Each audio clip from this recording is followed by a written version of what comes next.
श्री गुरवे नमः। अज्ञानतिमिरान्धस्य ज्ञानाञ्जनशलाकया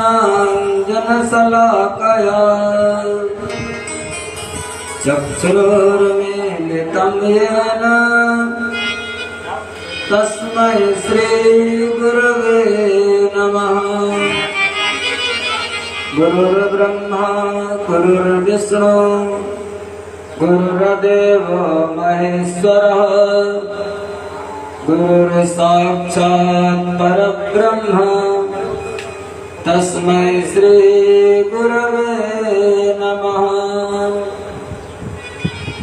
नारायणं नमस्कृत्य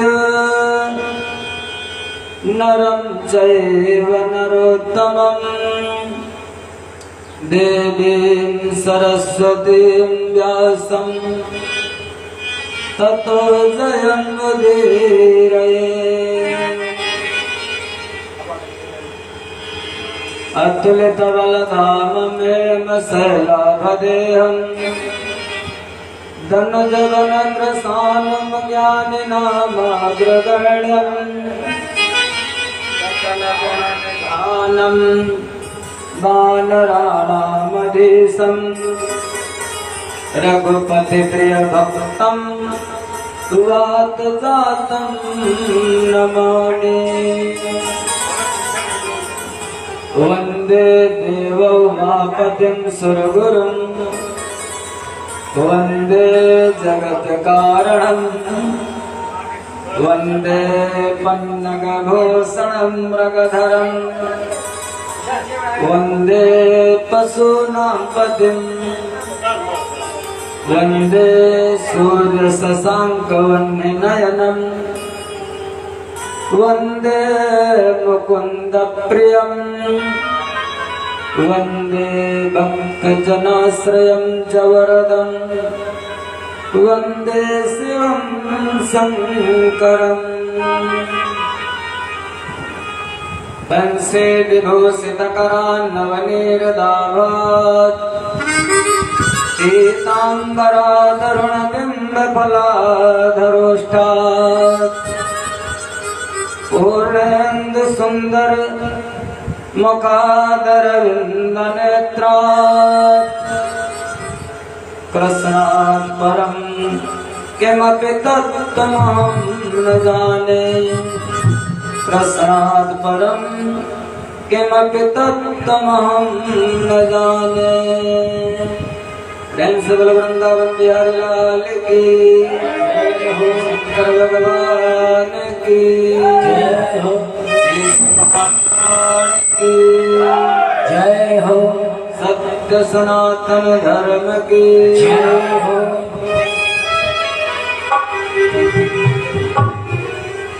किसी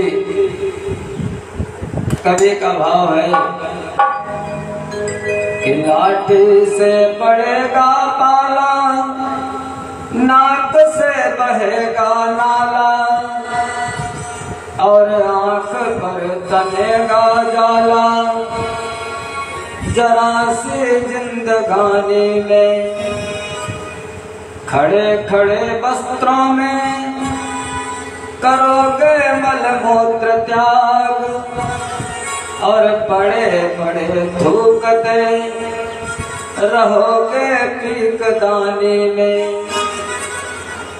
शक्ति ना रहेगी अब भक्ति तुम करोगे कैसे, इसलिए कर लो भजन भैया भगवान का जवानी में।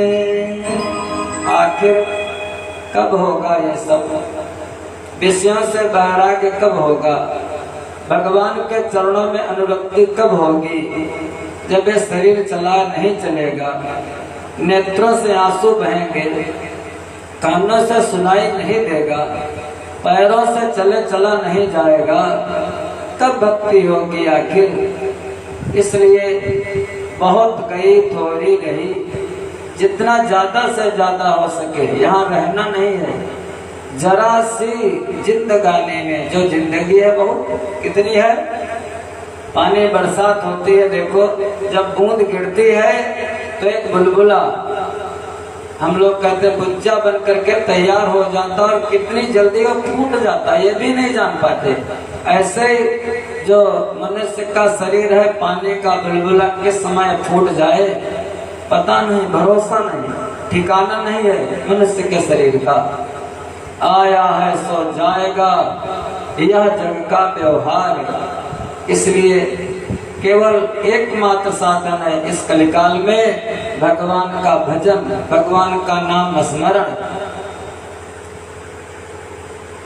भोले बाबा का 2 बार नाम स्मरण करते हैं, उसके बाद उनकी पावन कथा में हम सभी लोग, क्या होता है जब कोई काम करते हैं तो भगवान का नाम लेकर के जो कोई काम हम लोग करते हैं, क्योंकि वो त्रिकालातीत सत्य है। जो भगवान का नाम ले लेते हैं वो कार्य हमारा निर्विघ्न पूरा हो जाता है। कहते भगवान का नाम लेकर के घर से निकलो, भगवान के दर्शन करके घर से निकलो, फिर चिंता छोड़ दो, वो चिंता करने वाले खुद हैं। कोई भी कार्य करो, अच्छा करो या बुरा करो, लेकिन भगवान का नाम लेकर के करो। ये नहीं है हम कहते हैं अगर दुष्कर्म भी करो तो चोरी करो, भगवान का नाम लेकर करो। कोई मान लिया पुड़िया खाओ, बीड़ी पियो, लेकिन भगवान का नाम लेकर के पियो। जब भगवान का नाम लोगे तो तुम्हारी हिम्मत ही नहीं पड़ेगी। जैसे भगवान मन में आ जाएंगे, दुष्कर्म करने की तुम्हारी मजाल ही नहीं, हाथ नहीं उठेगा तुम्हारा। जब भगवान का ध्यान आ जाएगा दुष्कर्म में, जैसे नाम आएगा भगवान का, चोरी करने का इरादा खत्म हो जाएगा, विचार करने का प्रश्न ही नहीं उठता। इसलिए भगवान का नाम लेकर के कुछ भी करो, 2 बार भगवान का नाम, उसके बाद भगवान की कथा। ओम नमः शिवाय, ओम नमः शिवाय, हर हर भोले नमः शिवाय।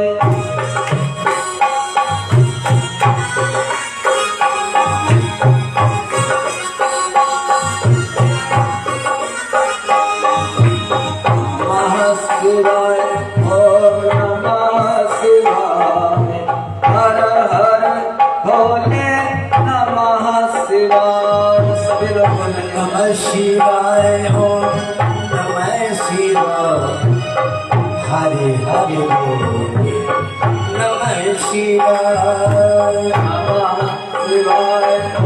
नमः शिवाय, हर हर भोले नमः शिवाय। नमः शिवाय ओम नमः शिवाय, हरे हरे बोल नमः शिवाय। गंगाधराय प्रभु जटाधराय, हर हर भोले नमः शिवाय। गंगाधराय ओम गंगाधराय, हरे हरे बोलो नमः शिवाय। जटाधराय प्रभु गंगाधराय, हर हर भोले नमः शिवाय। जटाधराय ओम गंगाधराय, हरे हरे बोलो नमः शिवाय। नमः शिवाय ओम नमः शिवाय, हर हर भोले नमः शिवाय। नमः शिवाय ओम नमः शिवाय, हरे हरे बोलो नमः शिवाय।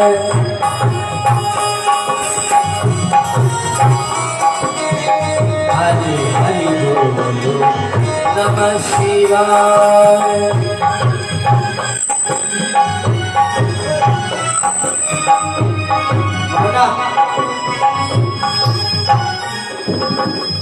नमः शिवाय ओम नमः शिवाय, हरे हरे बोलो नमः शिवाय।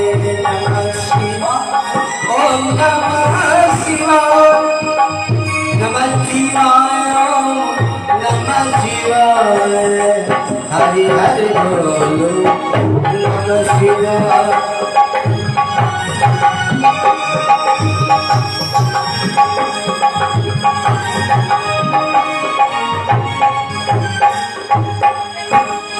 प्रेम से बोलो शंकर भगवान की जय हो।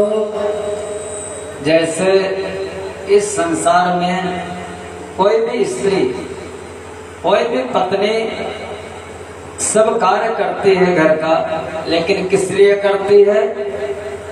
हमारा जो पति है वो प्रसन्न रहे। सेवा सबकी करती है, कार्य सब करती है घर का, लेकिन किसको प्रसन्न करने के लिए? अपने पति को प्रसन्न करने के लिए। ऐसे ही भक्त का भाव क्या होना चाहिए? वो दुनिया में कोई भी कार्य करे, क्योंकि कर्म करने में तो अधिकार है।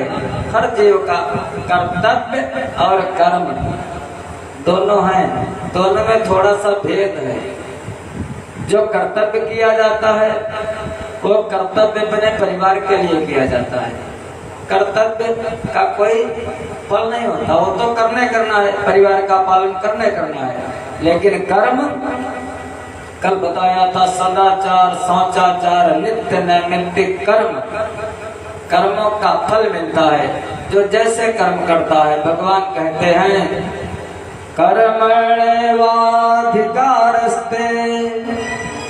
मा फलेषु कदाचन मा कर्म फलहेतुर्भूः मा ते कर्मस्त्व कर्मणि।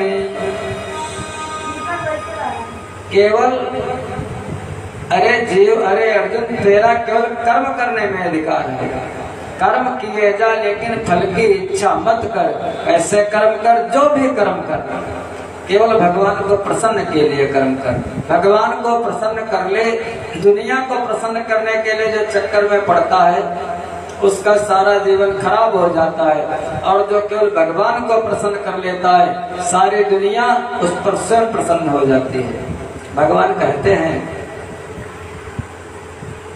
तू मेरे मार्ग पर पैर रखकर तो देख, हमारे मार्ग पर चलकर तो देख, तेरे सारे मार्ग न खोल दूं तो कहना।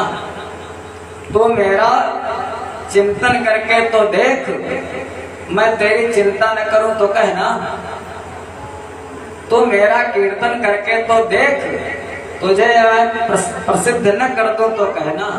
जो भगवान के मार्ग पर चलता है, भगवान उसकी सदैव रक्षा, भगवान को प्रसन्न कर ले। तो भोले बाबा कैसे प्रसन्न होते हैं? क्या उनको प्रिय है? भोले बाबा की पूजा कौन कौन कर सकता है? बहुत से लोग कहते हैं कोई विशेष आदमी कर सकता है, ब्राह्मण कर सकता है, कोई कर सकता है, सब नहीं कर सकते। कुछ लोग कहते हैं माताएं भोले बाबा की पूजा नहीं कर सकते, स्त्रियां भोले बाबा की पूजा नहीं कर सकती। अपना अपना मत है भैया, स्वतंत्रवाद, चाहे जो कोई चाहे जो कुछ कह ले। लेकिन शास्त्र क्या कहता है? शास्त्र का मतलब शासनात् इति शास्त्रम। हम लोग स्वतंत्र नहीं हैं, हम लोग परतंत्र है। किसके? शास्त्र का शासन है। जो हम पर शासन करे उसी को कहते शास्त्र।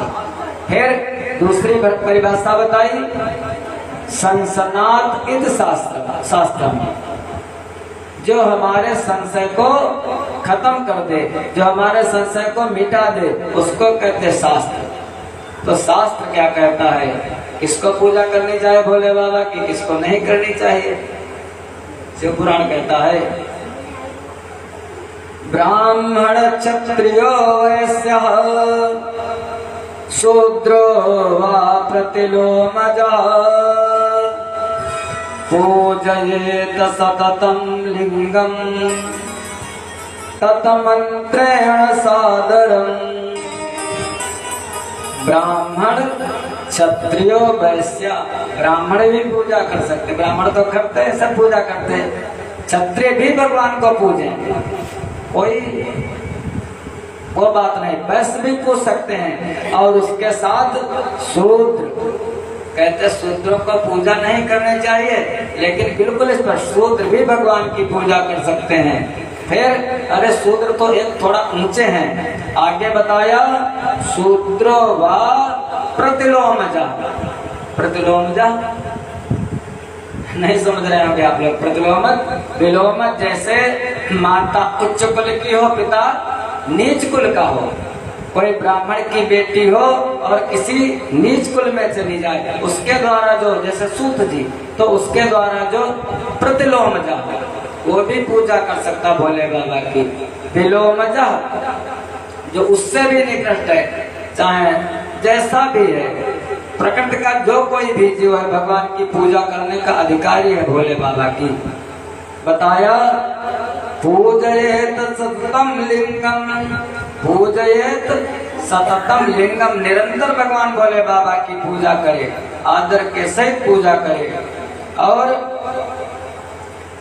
किम बहुतेन मुनयः स्त्रीणामपि तथान्यतः अधिकारो अस्ति सर्वेषां शिवलिंगार्चन द्विजा।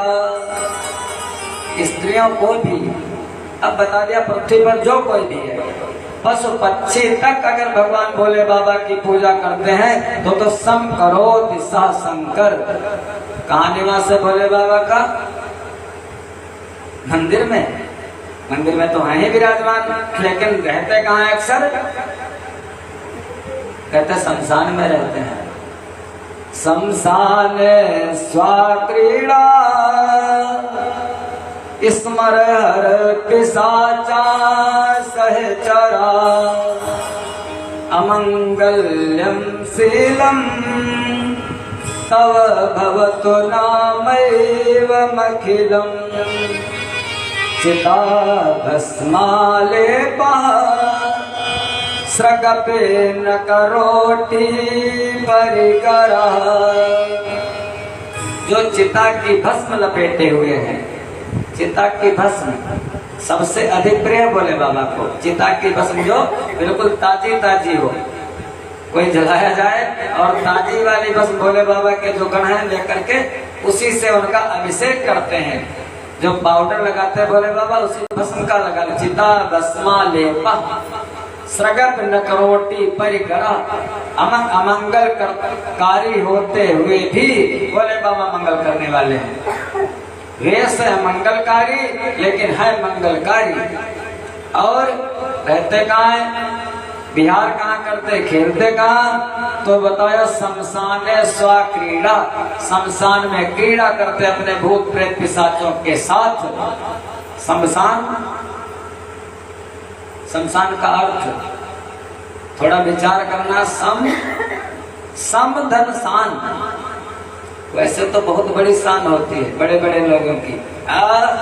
मैं उच्च कुल का हूँ, अरे तू नीच कुल का है, अरे मैं बहुत बड़ा आदमी हूँ, अरे तू हमारे आगे क्या, तेरी औकात क्या है? कहते ना, और अपने हमसे बड़ा कोई नहीं। अहंकार और अभिमान कूट कूट करके बना रहे मैं हूँ, जानते नहीं हो हमको, बहुत बड़ी शान है। अरे मैं हिंदू हूँ, ज्यादातर आजकल अरे मैं सनातनी हूँ, मैं हिंदू हूँ। तू मुसलमान है, वो ईसाई है, वो सिख है, क्या है? न हिंदू से खतरा है, न मुसलमान से खतरा है, न ईसाई से खतरा है। खतरा किससे? केवल कट्टरवाद से खतरा है। अगर खतरा है तो कट्टरवाद से। वो अगर कट्टरपन छोड़ दे तो हम भी कट्टरवाद से खतरा केवल। और शमशान में जाने के बाद चाहे हिंदू हो चाहे मुसलमान, वहां पर सबकी शान उसी दरवाजे से, वो भी उसी दरवाजे से, वो भी शमशान में जाने पर सबकी शान बराबर हो जाती है। सबकी शान कहाँ जाती है? उसी मिट्टी में तो मिल जाती है सबकी शान। इसीलिए भगवान भोले बाबा सम करोति सह शंकर कहाँ निवास करते? शमशान में। जहाँ पर जाने पर चाहे हिंदू हो या मुसलमान, जहाँ पर सबकी शान हो, शमशान बराबर हो, उसी को कहते शमशान। ऐसे भोले बाबा सबका अधिकार, सब पूजा कर सकते हैं उनकी। कहने लगे अच्छा एक बात और है, अक्सर विवाद ये बना रहता है कि भोले बाबा पर जो चढ़ जाता है, अरे हरतालिका आएंगे, माताएं पता नहीं कितना कितना चढ़ा देती हैं और चढ़ा देते हैं, और सवेरे बढ़िया लेकर के जोशी बाबा आ जाते हैं, अरे बढ़िया भर भर के महाराज खीरा नींबू सब ले जाते। अब भगवान पर चढ़ा हुआ कौन खा सकता, कौन ले सकता प्रसाद? भोले बाबा का चढ़ा हुआ प्रसाद खाना चाहिए नहीं खाना चाहिए? नहीं खाना चाहिए।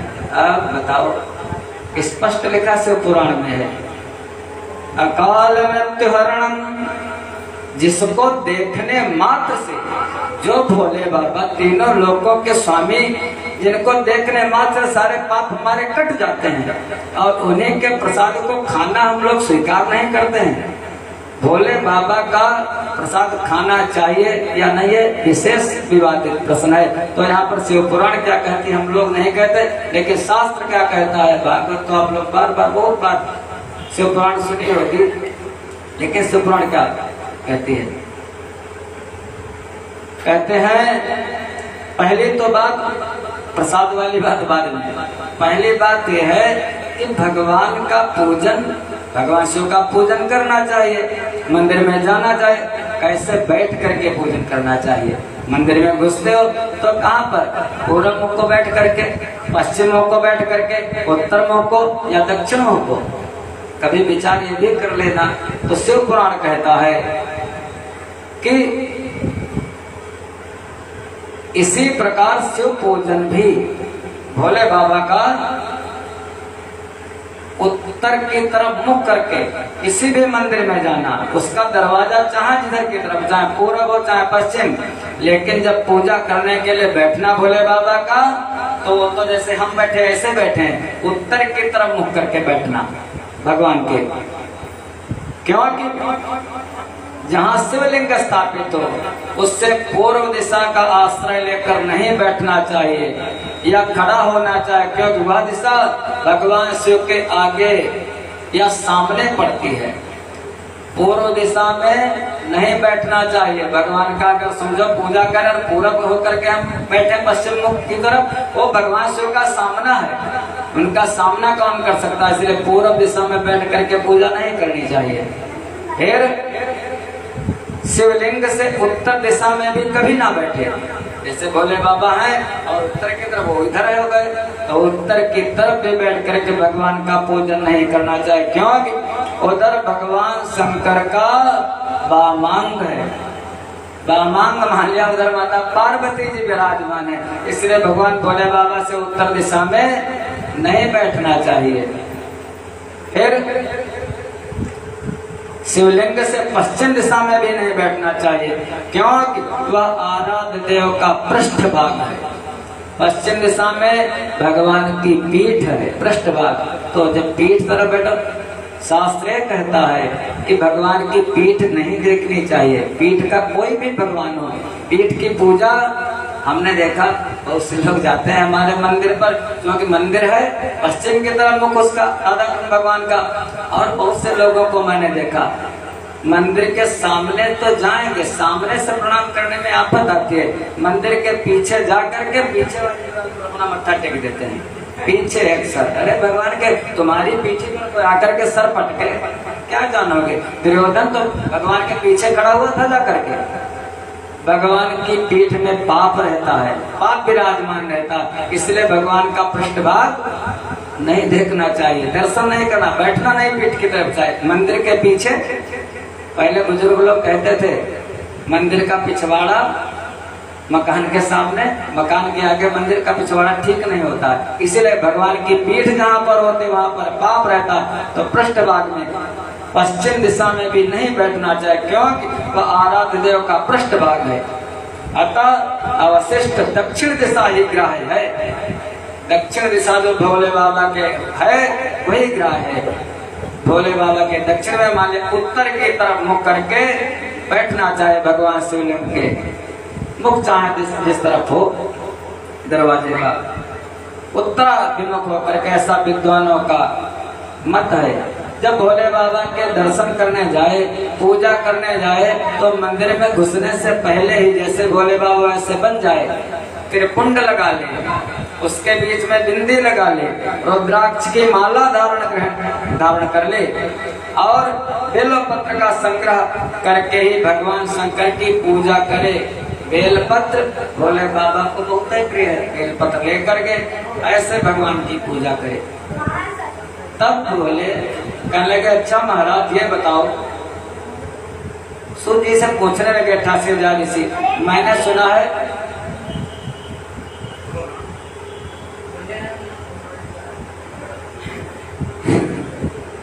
प्रेम से वृंदावन बिहारी लाल की, शंकर भगवान की। मैंने सुना है भगवान शिव के ऊपर का चढ़ा हुआ प्रसाद क्या ग्राह्य है या अग्राह्य है? भगवान शिव का नैवेद्य अग्राह्य है। इस भावना को मन से निकाल दे। ये सूत के 88,000 ऋषियों को सुना रहे और वही भोले बाबा अपने नंदी को सुना रहे हैं। अग्राह्य माने लेने वाला नहीं, ये मन से निकाल दे कि भोले बाबा का प्रसाद हमको लेना नहीं चाहिए, बिल्कुल निकाल दे दिमाग से, हम तो भैया ले लेते हैं। तो शिव के नैवेद्य को देख लेने मात्र से सारे पाप दूर हो जाते हैं। अगर उनके नैवेद्य को देख ले तो सारे पाप खत्म हो जाते हैं। उसे खा लेने पर तो करोड़ों पुण्य अपने भीतर आ जाते हैं। हे ऋषियों, आए हुए शिव नैवेद्य को सिर झुकाकर प्रसन्नता के साथ ग्रहण करे, प्रणाम करे और फिर ग्रहण करे और प्रयत्न करके शिव स्मरण पूर्वक उसका भक्षण करे। भगवान का नाम ले करके उसको भक्षण कर जाए, खा जाए प्रसाद को। जो भगवान के प्रसाद का परित्याग करता है उसकी गति क्या होती है जानते हो आप लोग? नहीं, नहीं भगवान के शिव का जो परित्याग। अच्छा, सत्यनारायण की कथा सुनी नहीं? सुनी?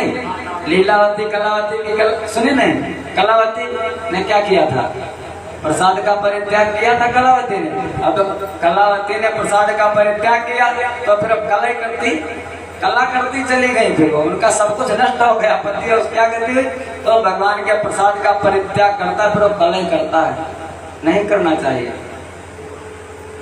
मैंने आए हुए शिव नैवेद्य को जो यह कहकर कि मैं इसे दूसरे समय में ग्रहण करूंगा, अगर आ गया है सामने, अभी नहीं खाऊंगा, थोड़ी देर में खाऊंगा, अपमान हो गया प्रसाद का, थोड़ी देर में ग्रहण करूंगा, लेने में विलंब कर देता है, वह मनुष्य निश्चय पाप से बंध जाता है। जिसने शिव दीक्षा ली हो उस शिव भक्त के लिए तो यह शिव नैवेद्य अवश्य भक्षणीय है। जो भगवान भोले बाबा का भक्त हो, जो शैव हो, उसके लिए तो फिर बिल्कुल शैव है, एक बार चलो चल जाएगा वैष्णव के लिए, लेकिन शैव के लिए तो बिल्कुल परित्याग नहीं करना चाहिए। महाप्रसाद है, शिवलिंगों का नैवेद्य शुभ एवं महाप्रसाद है, अतः उसका अवश्य भक्षण करे। जहाँ से सालग्राम शिला की उत्पत्ति होती है वहाँ के उत्पन्न शिवलिंग, रसलिंग, पारदलिंग, पाषाण, रजत तथा स्वर्ण से निर्मित लिंग में देवताओं तथा सिद्धों द्वारा ध्यान देना। जहाँ से सालग्राम शिला उत्पन्न हुई है, मान लिया गंडकी नदी से ले आए कोई पत्थर भोले बाबा का, पूजने लगे। नर्मदा जी से कोई ले आए भोले बाबा का पत्थर, उसको पूजने लगे, नर्मदेश्वर जिसको कहते हैं। गंडकी से निकले हुए, नर्मदा से निकले हुए पारदलिंग, पारा से बना हुआ, रसलिंग, पाषाण, रजत, चांदी से, स्वर्ण से निर्मित लिंग, देवताओं तथा सिद्धों के द्वारा प्रतिष्ठित लिंग। जिन लिंगों का देवताओं ने और सिद्धों ने प्रतिष्ठित माने स्थापना की है, कौन? जैसे 12 ज्योतिर्लिंग, सौराष्ट्र सोमनाथम च श्रीशैले मल्लिकार्जुनम, उज्जैन्यां महाकालम ओंकारम ममलेश्वरम। जो 12 ज्योतिर्लिंग है वो, और स्फटिक लिंग, स्फटिक वाला जो होता है वो रत्न निर्मित लिंग में, तथा समस्त ज्योतिर्लिंगों में विराजमान भगवान शिव के नैवेद्य का भक्षण चांद्रायण व्रत के समान पुण्यजनक है। यहाँ पर जितने ये ऐसे जो हैं, स्फटिक वाला है, नर्मदेश्वर है, गंडकी से निकले हुए हैं, स्वर्ण से बने हुए हैं, पीतल से बने हुए हैं, और जो 12 ज्योतिर्लिंग हैं वहाँ का जो भी प्रसाद में महाकालेश्वर चले जाओ, और अगर वहाँ के पुजारी जी प्रसाद दें और उस अगर प्रसाद का परित्याग कर देते हो तो बहुत पाप लगता है। और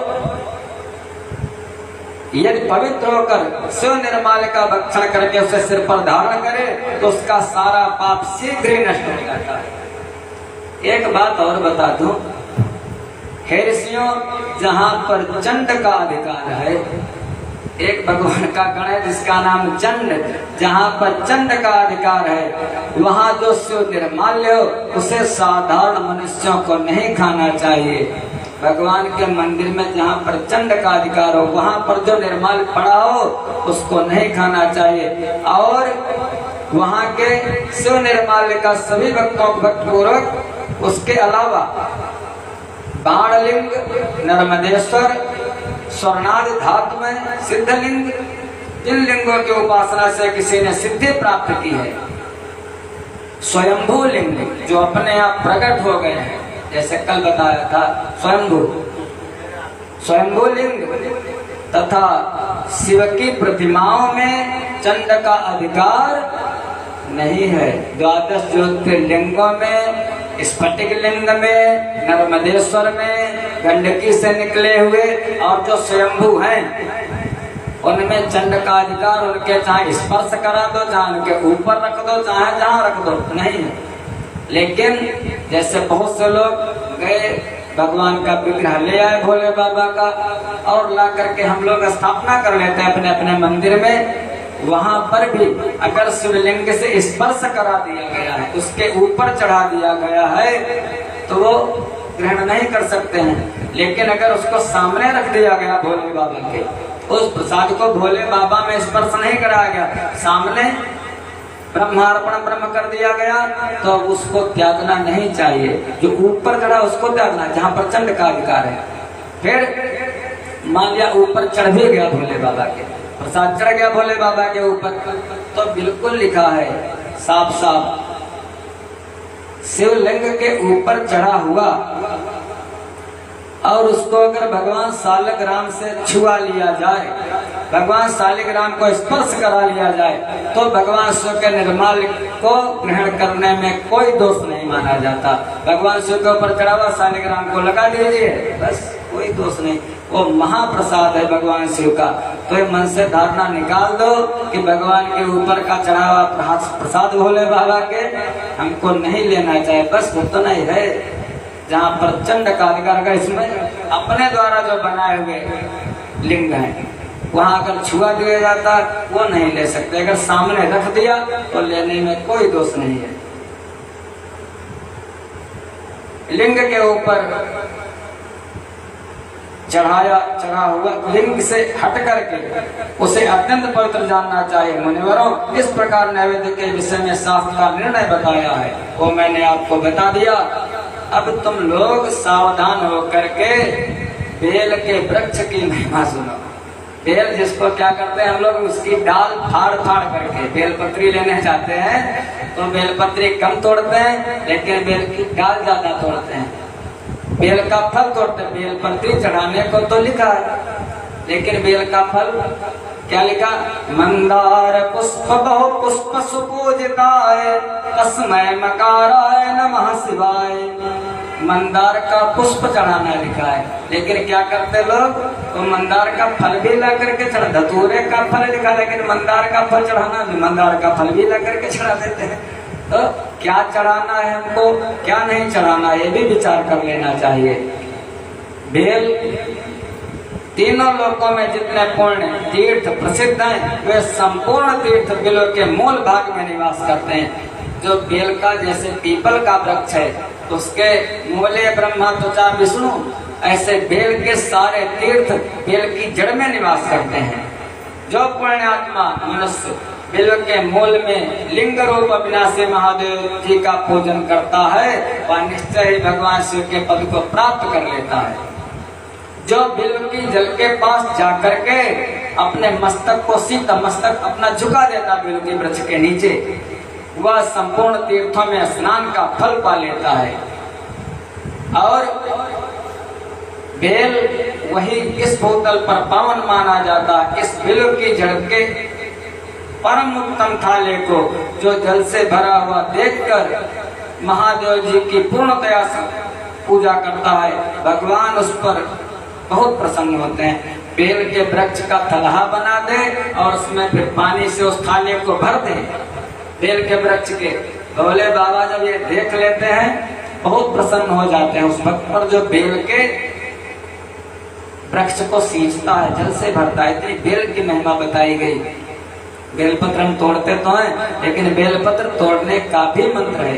बेल को ऐसे साधारण रूप महादेव का ही विग्रह समझो बेल को, जैसे भागवत जी शिव पुराण भगवान का विग्रह, ऐसे बेल वृक्ष भी भगवान का विग्रह। जैसे भगवान शिव है, मान लिया आपके यहाँ शिवलिंग है, शाम को क्या करते सारी बेलपत्र उतार करके बाहर डाल देते हैं, लेकिन एक बेलपत्र भगवान पर हर समय चढ़ी रहनी चाहिए, हटाना नहीं चाहिए। घर में भी अगर चर है, चर शिवलिंग चलने वाला धातु का या स्फटिक का, जैसे भगवान शालिग्राम पर तुलसी हर समय चढ़ी होनी चाहिए, ऐसे भोले बाबा पर एक न एक बिल्वपत्र हर समय रहनी चाहिए।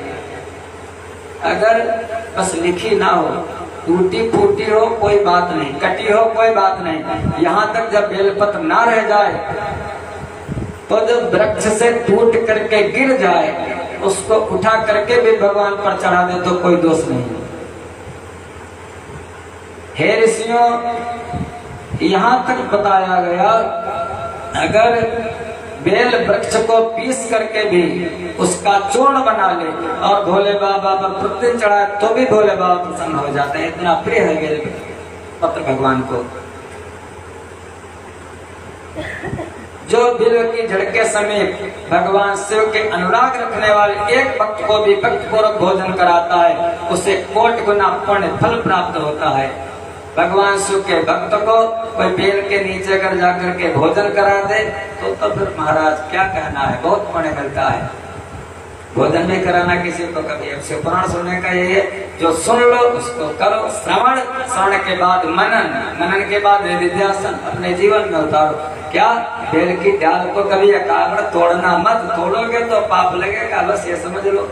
बेल पत्री लिखी वाली ना हो, अगर नहीं मिल रही है नीचे से कटी वाली हो तो चलेगी, कोई ऐसी बात नहीं है।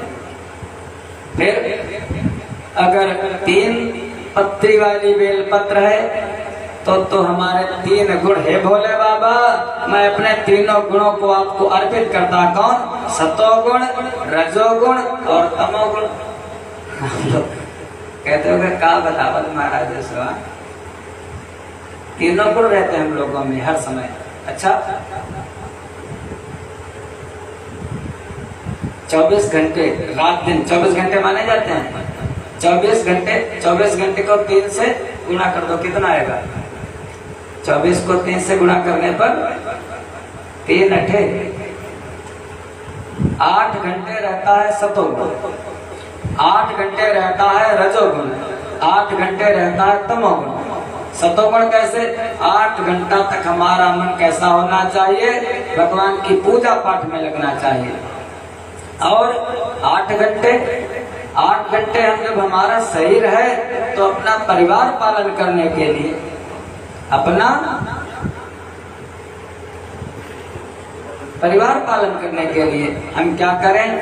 नौकरी पेशा करें। इसलिए जब हम काम करेंगे तो ड्यूटी कितनी देर की होती थी? किसी भी लेबर की, किसी भी मनुष्य की कितनी देर काम करवाते हो? 8 घंटे तो करवाते हो।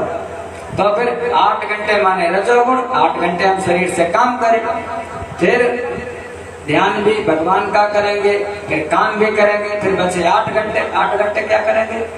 10 से 6, हाँ कितना नहीं सोना चाहिए? 8 घंटे सोना, 6 घंटे चाहिए, 2 घंटे ध्यान करना चाहिए बड़े बड़े, और वैसे 8 घंटे निद्रा लेनी चाहिए। तो सतोगुण 8 घंटे भगवान की पूजा, रजोगुण जब हम लोग काम करते, तमोगुण जब हम लोग निद्रा लेते। तो अगर 3 वाली चढ़ाते, 3 पत्ती वाली, तो अपने तीनों गुण प्रभु आपको अर्पित करता हूँ, सत्वगुण, रजोगुण, तमोगुण। कथा के बीच में हमारे दादाजी आज फिर पधारे माहौली से, मधुसूदन मिश्रा जी, एक लोग मूड़ा से भी है, मूड़ा कला पिसावा वाला, इतनी दूर से, बहुत बहुत धन्यवाद है। प्रेम से बोलो शंकर भगवान की। अगर कभी 4 पत्ती वाली मिली, नहीं बेलपत्र, 4 वाली मिली, हमको तो मिली, हमकी बार ही मिली थी। 4 पत्ती वाले अगर मिल जाए, अरे क्या कहना फिर तो महाराज। 4 पत्ती वाले अपना मन, बुद्धि, इस शरीर की बात बता रहा हूँ, बाहर के नहीं, मन, बुद्धि, फिर चित्त। चित्त कौन? नहीं जानते चित्त? अरे मोबाइल की मेमोरी जानते नहीं जानते? मेमोरी में सब भरा है ना चित्त, वही जहाँ पर सब रखा जाता है जन्मों जन्मों का, तो चित्त में हमारे कहते चित्त। अब चित्त तो फटे हो चित्त भी कहीं फटता है। चित्त माने जहाँ पर सब रखा है, कंप्यूटर की हार्ड डिस्क समझो, या मोबाइल की मेमोरी समझो, मेमोरी कार्ड। चित्त मन, मन से परे बुद्धि, फिर चित्त, और चित्त के बाद अहंकार।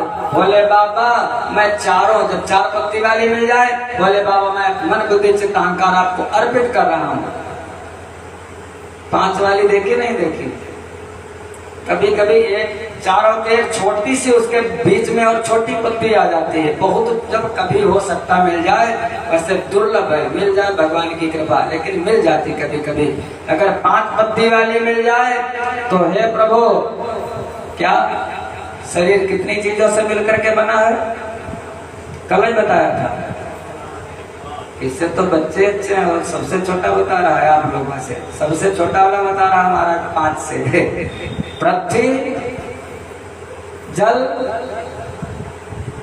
अग्नि, वायु, आकाश, इसी से जो लोंदा बना है 5 चीजों से मिलकर के। हे प्रभु मैं अपना जो शरीर, क्या 5 महाभूत से बना हुआ शरीर, इसलिए मैं 5 महाभूत आपको अर्पित करता हूँ। 5 पत्तों वाली बेलपत्र भगवान को बहुत प्रिय है। कहते हैं इस प्रकार बेल वृक्ष की बहुत महिमा है, क्या बताऊं।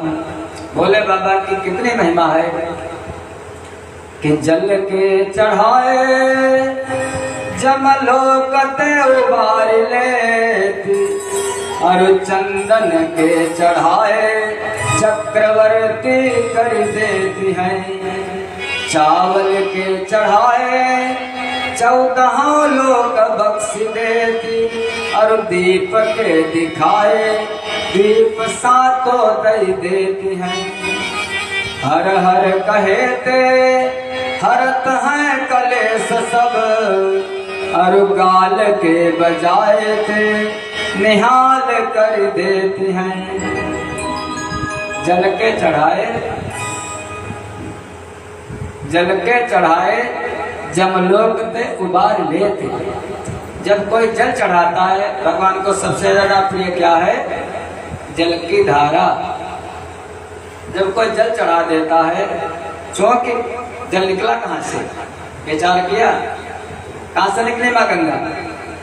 भोले बाबा के, हमें पता था, आपको लोग कुछ बताए दिया करो बीच बीच। भोले बाबा के सर से निकली माँ गंगा। जब तक भोले बाबा है कारण और गंगा जल है कार्य, कोई भी जैसे पिता है कारण, बेटा है उसका कार्य, और विज्ञान कहता है जब तक कोई कार्य अपने कारण को प्राप्त नहीं कर लेता तब तक उसको शांति। जैसे नदियां हैं, समुद्र है कारण, नदियां उसका कार्य, सारी नदियां भागती भागती समुद्र की तरफ चली जाती हैं। ऐसे गंगा जल निकला भगवान के मस्तक से, और भगवान को जब चढ़ाया जाता है तो भगवान परम प्रसन्न हो जाते हैं। गंगा जल, गंगा जल की धारा निरंतर चलती रहे। जल के चढ़ाए जमलोक पे उबार ले, चंदन के चढ़ाए चक्रवर्ती कर देते हैं। अगर चंदन कोई लगाता है तो उसको चक्रवर्ती कर देते हैं भोले बाबा। फिर चावल के चढ़ाए 14 लोग बख्श देते। अगर कोई चावल चढ़ाता है, चावल माने कोटा वाला, कोटा वाला नहीं, भोले बाबा को बासमती वाला, कोटा वाला नहीं ग्रहण करते। अरे वो तीनों लोगों के स्वामी आप कह रहे अच्छा चढ़ाई कहाँ वाले, कोटा वाले। अरे पहले जमाने में जो दादी माता होती थी सिलबट्टा पर रगड़ लेती थी धान को और उसके बाद एक एक चावल निकालती थी अच्छत, जो टूटा हुआ न हो। भगवान क्षर नहीं है, भगवान अक्षर हैं, भगवान तीनों कालों में रहते हैं, त्रिकालातीत हैं, इसलिए उनको क्षर टूटा हुआ नहीं पसंद है। अक्षत जो छत ना हो, जो विच्छत ना हो, नहीं जो टूटा हुआ ना वो पसंद है भोले बाबा को। चावल चावल के चढ़ाए 14 लोग बख्श देते, दीप के दिखाए दीप सातों दही देते हैं। आगे आएगी हो सकता आज कथा है या कल। जो कुबेर पद जिसने प्राप्त किया उसने क्या किया था, अपना कुर्ता फाड़ करके जलाया था भोले बाबा के मंदिर में, तो उसको कुबेर के पद की प्राप्ति हुई थी।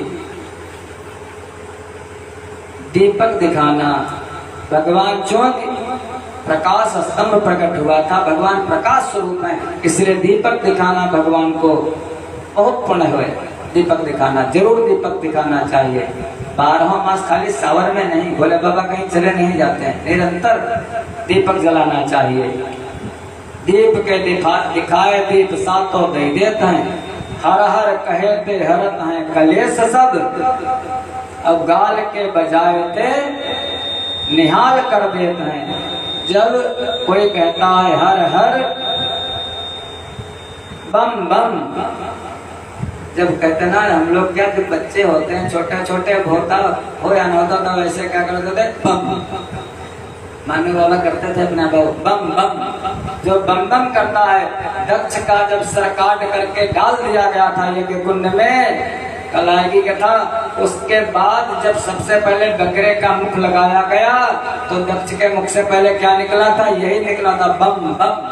तो भगवान भोले बाबा के मंदिर में जाकर के शर्म नहीं करनी चाहिए। अरे भगवान की पूजा कर रहे हैं, कल कह रहे थे पगड़ी बांधने में शर्म नहीं उन लोगों को है, उन लोगों को टोपी लगाने में शर्म, हम लोगों को अपने भगवान के पास जाने में शर्म है।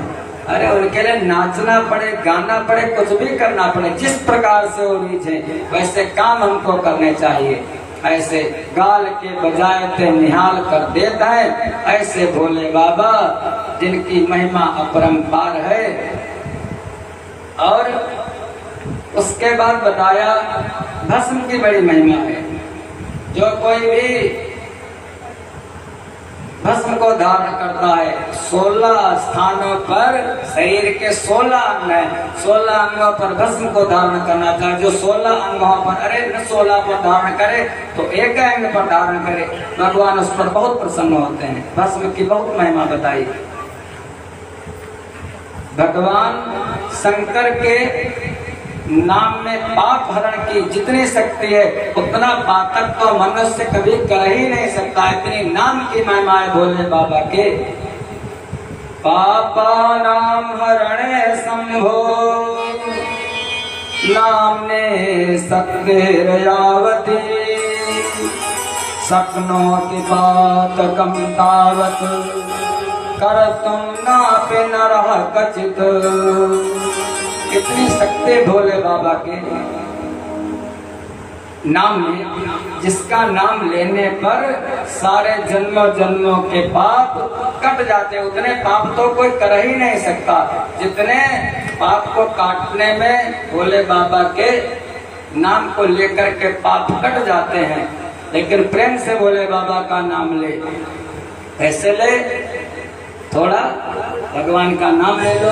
किसका नाम ले लो? भोले बाबा का। राम का भी लो, कन्हई का भी लो। कन्हई भी। अब एक बात और है, क्या है, अपने यहाँ महीने बटे भैया सबके हैं। जैसे सबका सब कुछ बटा होता ऐसे महीने भी बटे हैं। आषाढ़ का महीना है, गुरुदेव भगवान की पूजा होती है। जैसे सावन का महीना आता है, बस सावन में भोले भोले बम भोले, चाहे रोड पर निकलो चाहे जहाँ चले जाओ, भोले बाबा की महिमा। कितने दिन? ज्यादा तो नहीं बचे, ज्यादा में ज्यादा बचा होगा 1 हफ्ता।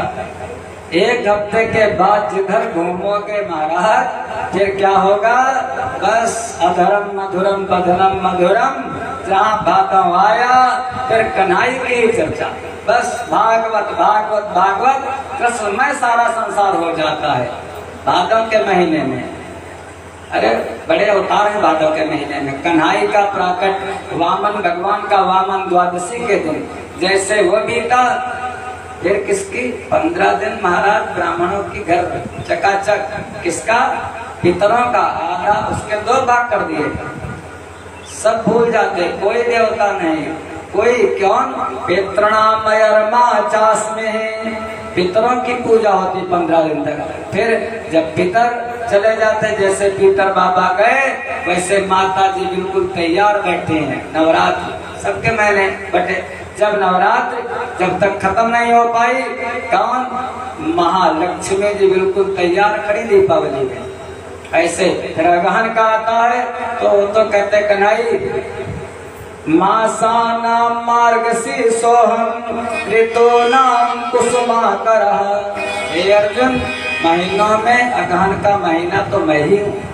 ऐसे हर महीने की महिमा है, इसलिए सावन में भोले बाबा की चर्चा। और 2 बार उन्हीं का नाम लेते हैं।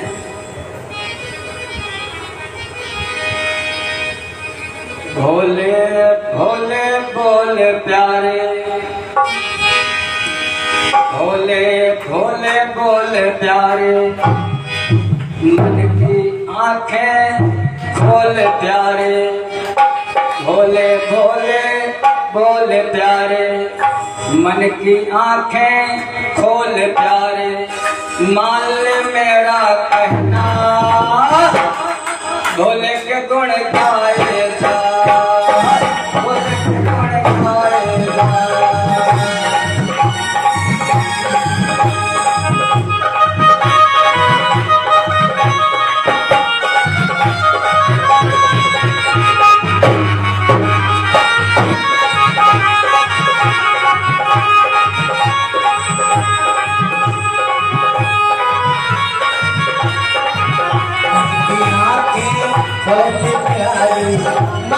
मेरा कहना भूल गम खोलेगा, भूल खोलेगा।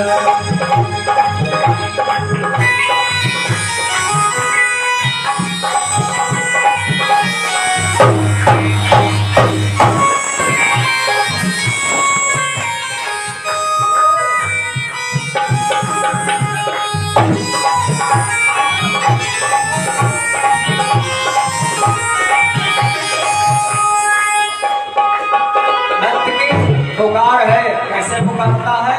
अपना क्या चाहिए? तो भक्त कह रहा है, सतक के झूठे जालों में कभी न मन रे पड़ना। इस जग के झूठे जालों में कभी न रे मन पड़ना। जग के लड़ना इस जग से तुम कभी न पीछे हटना।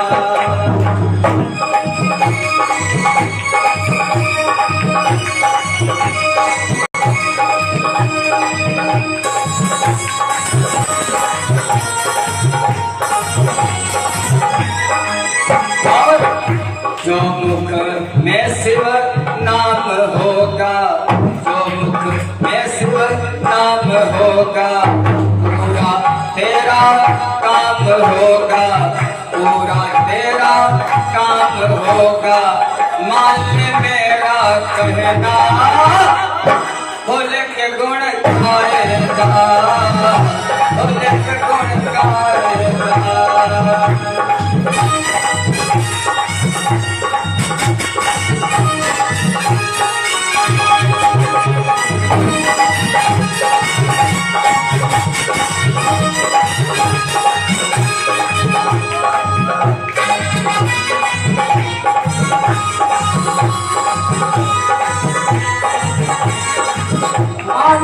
मेरा कहना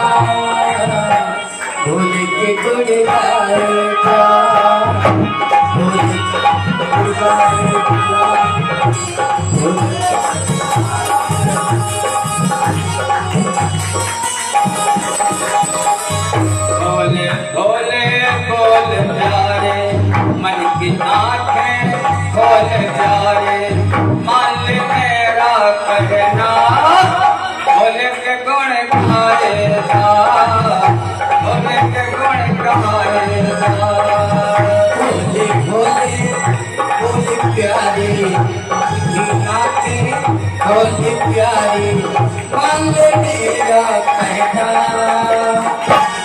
भूल के गुण गाए जा भूल के गुण गाए जा भूल के गुण गाए जा भूल के गुण गाए जा। और क्या लेकर के आए थे वहां से? कुछ नहीं लाए थे, केवल अपने कर्मों को लाए थे, जो करोड़ों जन्मों के कर्म के वो क्या लाए थे?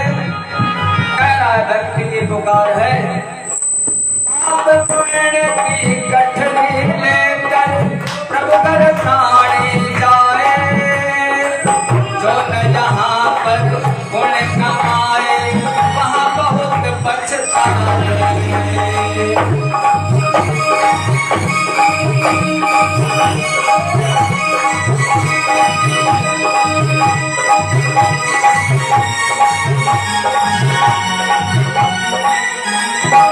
आप पुण्य की गठरी लेकर प्रभु घर प्राणी जाए, जो न यहाँ पर गुण कमाए वहाँ बहुत पछताए।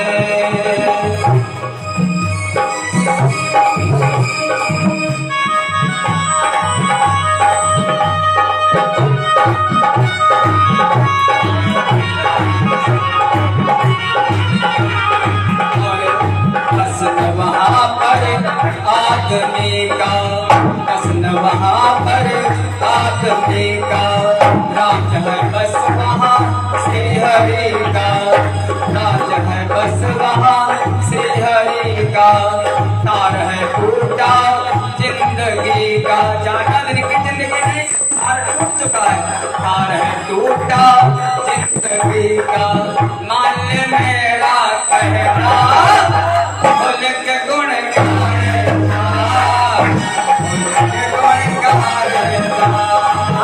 बोले बोले बोले प्यारे मन की आंखें बोले प्यारे मांगे मेरा कहना भूल के गुण गाए जा भूल के गुण गाए जा भूल के गुण गाए जा।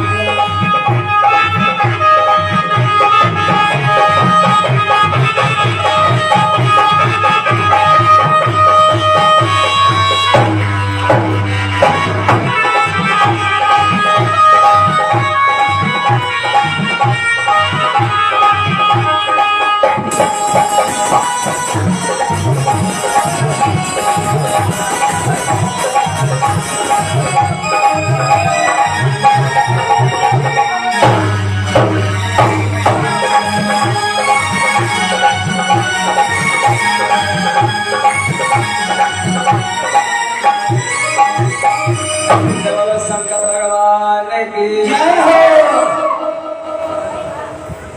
भोले बाबा बहुत दयालु है। नंदी सामने विराजमान है, भोले बाबा कैलाश पर हैं।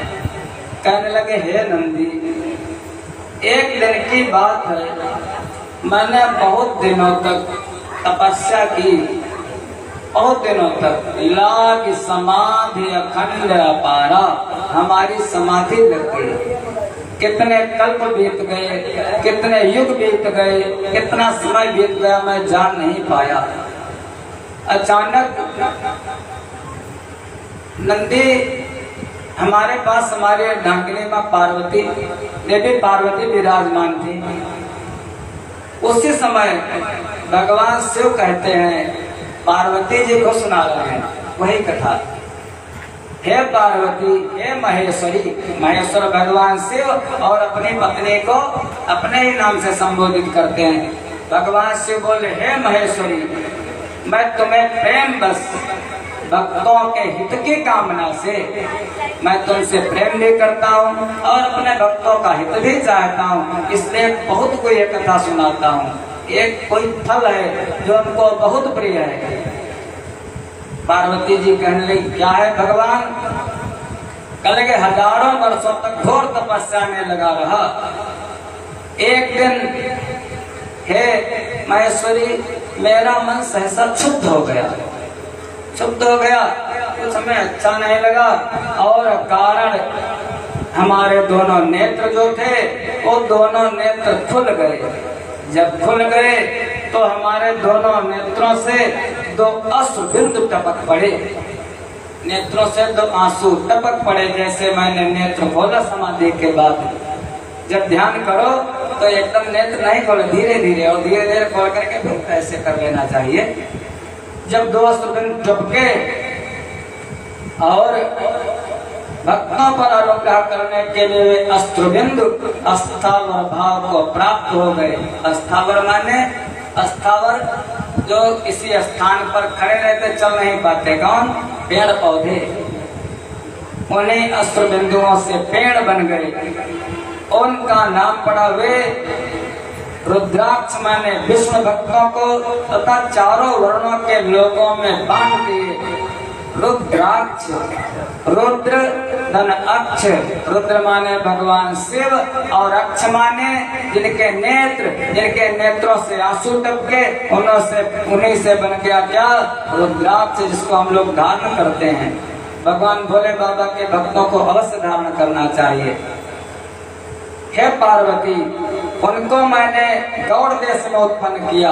मथुरा, अयोध्या, लंका, मलयाचल, सह्यगिरी, काशी आदि तथा अन्य देशों में भी उनके अंकुर मैंने उगा दिए। भोले बाबा बताते हैं पार्वती,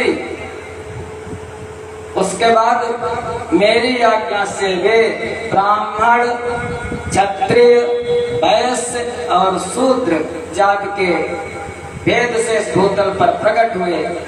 रुद्राक्षों की ही जाति के सौभाग्य दिए हैं। और ब्राह्मण आदि जातियों वाले रुद्राक्षों के वर्ण श्वेत, रक्त, पीत तथा कृष्ण जानने चाहिए। हे पार्वती, अब बताओ, रुद्राक्ष सबको धारण करना चाहिए या किसी एक को धारण करना चाहिए?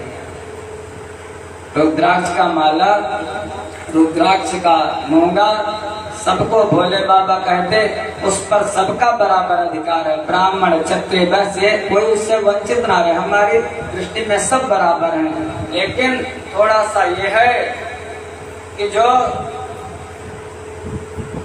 अपने अपने वर्ण के अनुसार जो रुद्राक्ष धारण करे, मनुष्यों को, ब्राह्मणों को श्वेत, क्षत्रियों को रक्त, वैश्यों को पीत और शूद्रों को श्याम वर्ण का रुद्राक्ष धारण करना चाहिए, अपनी अपनी जाति के अनुसार। हे पार्वती, आंवले के फल के बराबर जो रुद्राक्ष हो, कहने लगे बढ़िया वाला कौन है? अक्सर लोग ये कहते बढ़िया वाला बताओ महाराज, बढ़िया कौन है? तो कहने लगे बढ़िया जो आंवले के फल के बराबर हो, बड़ा सा हो, वो सबसे श्रेष्ठ माना जाता है। बड़ा बड़ा रुद्राक्ष जो धारण करे। फिर जो बेर के फल के बराबर हो, उसे मध्यम श्रेणी का कहा गया है। और जो चने के बराबर हो, उसकी गणना निम्न कोट में की गई है। अब इसकी उत्तमता को परखने की दूसरी उत्तम प्रक्रिया बताई गई है। हे महेश्वरी, जो रुद्राक्ष बेर के फल के बराबर होता है, वह उतना छोटा होने पर भी बहुत फलदायी होता है, लोकों में उत्तम फल देने वाला होता है। जो रुद्राक्ष आंवले के फल के बराबर होता है, वह समस्त अरिष्टों का विनाश करने वाला होता है। जो बड़ा होता है वो सारे विघ्नों को दूर कर देता है। तथा जो गुंजा फल के समान बहुत छोटा होता है, वह संपूर्ण मनोरथों और सिद्धि को देने वाला होता है। गुंजा फल के बराबर। किसी का नाम है गुंजा होगा तो, लेकिन नाम के अनुसार इसको गुंजा कहते हैं, नहीं जानते हो क्या आप लोग? गुंजा मधुरा, माला मधुरा, यमुना मधुरा, नीची मधुरा। गुंजा जो घुंगची होती है, घुंगची अपने मन बावरी कहते लोग ना, घुंगची जो छोटी छोटी शादी ब्याह में लगाकर देखने पहले थे, बहुत घुंगची होती थी। घुंगची के बराबर हो, जो बहुत छोटा हो। कहते ना, बाहर जाते हैं कि दुकान पर तो कहते काली मिर्च साइज देना छोटा वाला। जो गुंजा फल के बराबर हो, जो बहुत छोटा हो, वह रुद्राक्ष छोटे रुद्राक्ष जैसे जैसे छोटा होता जाता है वैसे वैसे अधिक फल देने वाला होता जाता है। एक बड़े रुद्राक्ष से एक एक छोटे रुद्राक्ष को विद्वानों ने 10 गुना अधिक फल वाला बताया है।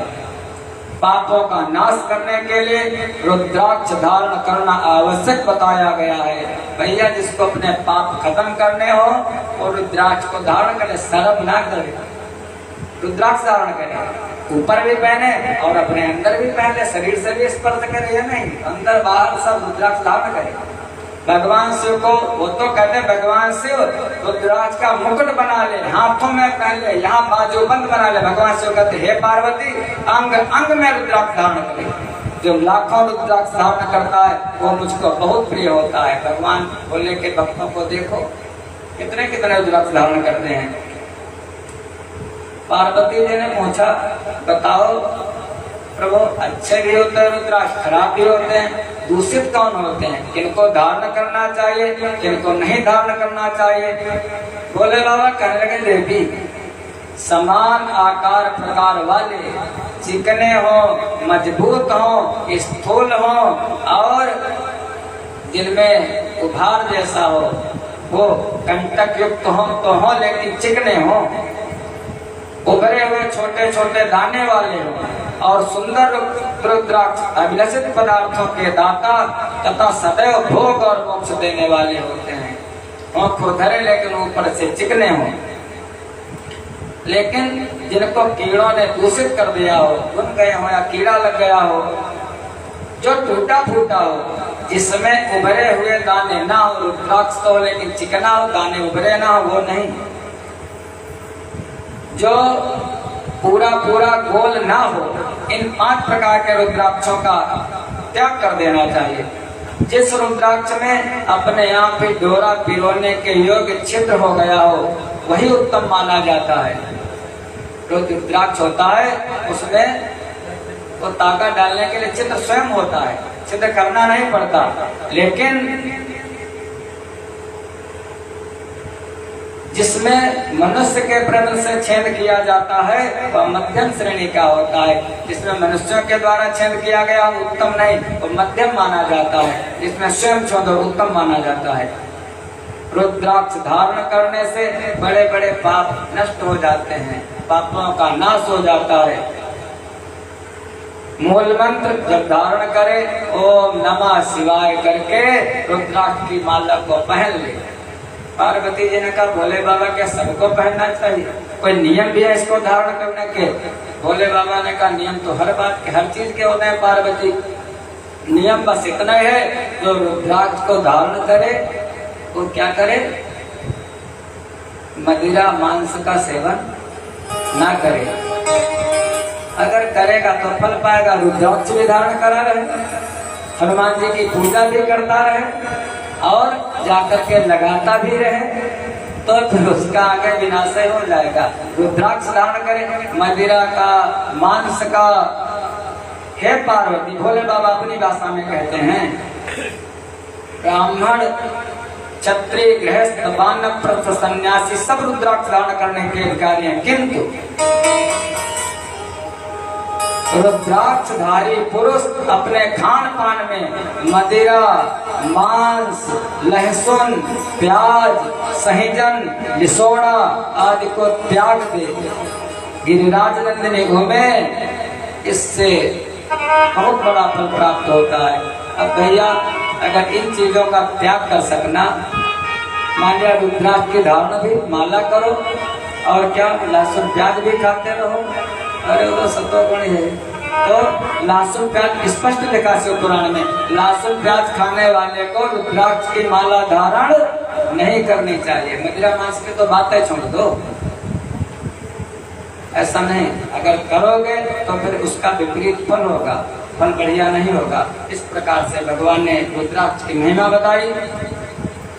हे पार्वती, एक मुख वाला रुद्राक्ष साक्षात हमारा स्वरूप है, शिव स्वरूप है। वह भोग और मोक्ष रूपी फल प्रदान करने वाला है। जहाँ रुद्राक्ष की पूजा होती वहां से लक्ष्मी दूर नहीं जाती, उस स्थान से सारे उपद्रव नष्ट हो जाते हैं। भूत प्रेत बाधा इत्यादि वहां रहने वाले लोगों की संपूर्ण कामनाएं पूर्ण हो जाती हैं। एक मुखी रुद्राक्ष की बड़ी महिमा है, किसी को मिल जाएगा महाराज, बहुत महिमा है। फिर जो कोई रुद्राक्ष के वृक्ष का दर्शन कर लेता उसके सारे पापों का नाश हो जाता है। जैसे बेल वृक्ष, ऐसे रुद्राक्ष को भगवान के अश्रु से टपका हुआ, नेत्रों से जो जल गिरा उसी से प्रकट हुआ रुद्राक्ष का पेड़, कभी दर्शन करो उसके। फिर जो दो मुख वाला रुद्राक्ष है वो देव देवेश्वर कहा गया है, वह संपूर्ण कामना और फलों को देने वाला है। तीन मुख वाला रुद्राक्ष साक्षात साधन का फल देने वाला है, उसके प्रभाव से सारी विद्याएं प्रतिष्ठित हो जाती हैं। चार मुख वाला भगवान ब्रह्मा का रूप है, वह दर्शन और स्पर्श से ही धर्म, अर्थ, काम और मोक्ष चारे पुरुषार्थ है, तो चारों पुरुषार्थों को दे देता चार मुखी रुद्राक्ष।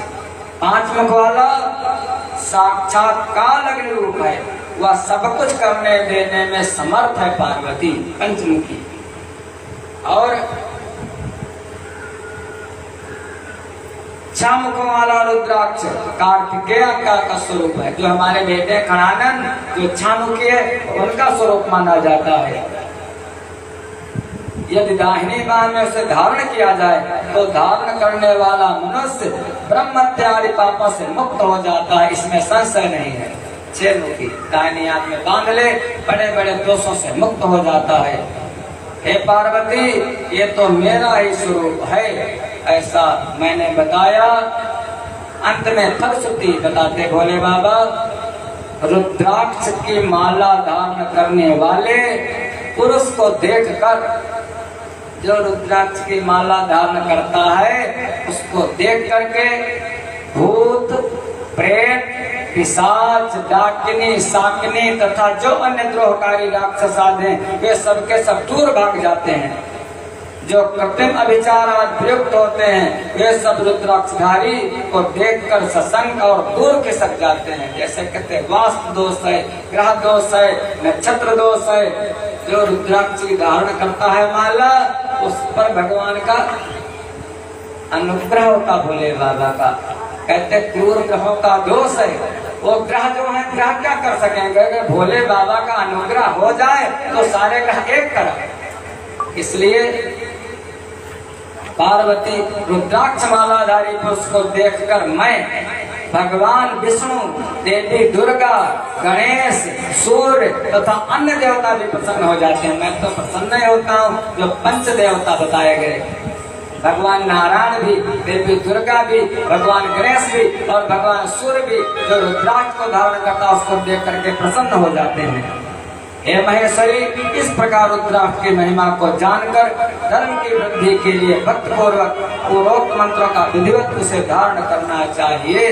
रुद्राक्ष की माला को कहीं से भी खरीद लो, कहीं से भी मिल जाए किसी के द्वारा, जरूर धारण करो भैया, बहुत फल है रुद्राक्ष का। और भोले बाबा का कोई भगत अगर है तो उसको तो धारण ही करनी चाहिए। यहाँ पर भगवान भोले बाबा की जो नाम था विद्येश्वर संहिता, कितनी संहिताएं बताई थी पहले वाले दिन हमने, आप लोगों ने सुनी होगी।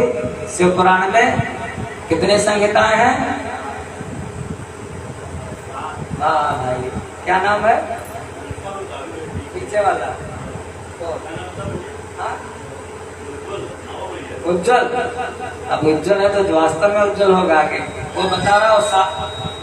कोई नहीं उठा, वो ऐसे उठा रहा है, इसका मतलब उसने पहले दिन सुना। 7 संहिताएं हैं, सुना होगा उसने। इसमें शिवपुराण में 7 संहिता। यहाँ पर जो पहली है, पहले का नाम विद्येश्वर संहिता।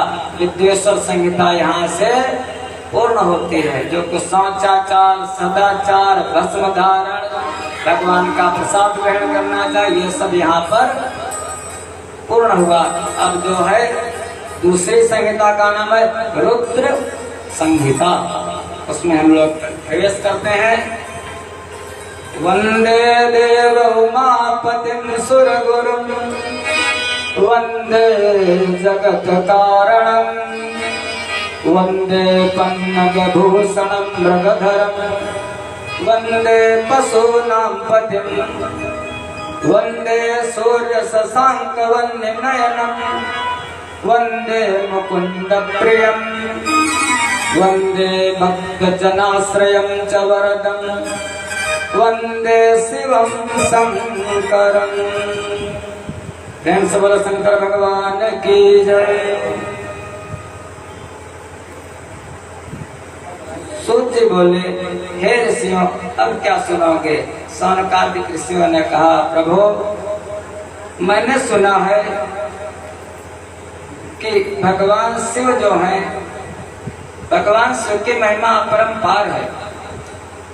एक समय मैंने सुना भगवान शिव ने जहाँ तपस्या की थी वहीं पर जाकर के कोई भगवान का अवतार हुआ था जिनका नाम था नारद देवर्षि। अचानक उनकी समाधि लग गई थी।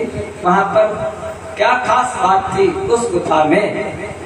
मैं देवर्षि नारद का, और फिर उन नारद को मोह हो गया। भगवान शिव की कैसी माया है, उनको मोह कैसे प्राप्त हुआ, वो कथा मैं सुनना चाहता हूँ। तो बार भगवान का नाम ले लो, उसके बाद उनकी कथा सुनो। ओम नमः शिवाय, ओम नमः शिवाय।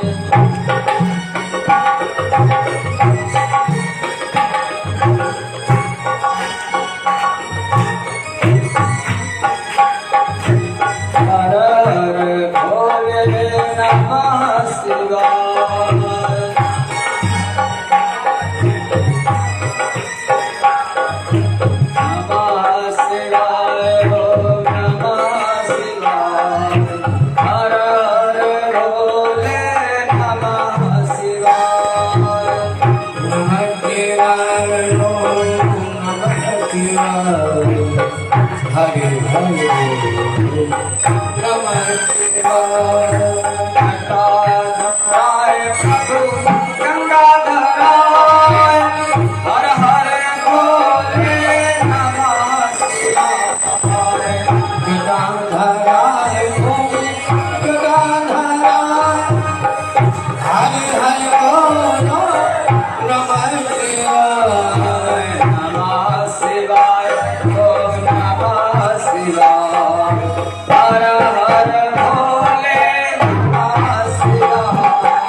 बोलो शंकर भगवान की जय हो।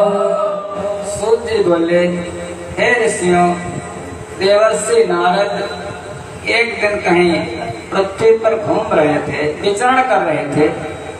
अचानक जाकर के पहुंचे उत्तराखंड उत्तर क्षेत्र में, हिमालय पर्वत पर। वहां पर कहीं कोई गुफा थी, कोई कंदरा थी। देवर्षि उसमें बैठ गए।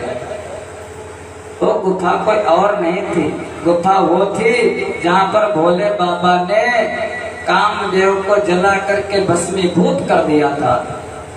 वो गुफा थी। भगवान शिव ने जहाँ पर बहुत दिनों तक तप किया था, वो भगवान की पूजा होती है, भगवान का ध्यान किया जाता है, वो स्थान सबसे श्रेष्ठ हो जाता, पवित्र हो जाता है। जैसे बैठे किसी मंदिर में जाओ, नारद जी बैठे, अचानक समाधि लगी।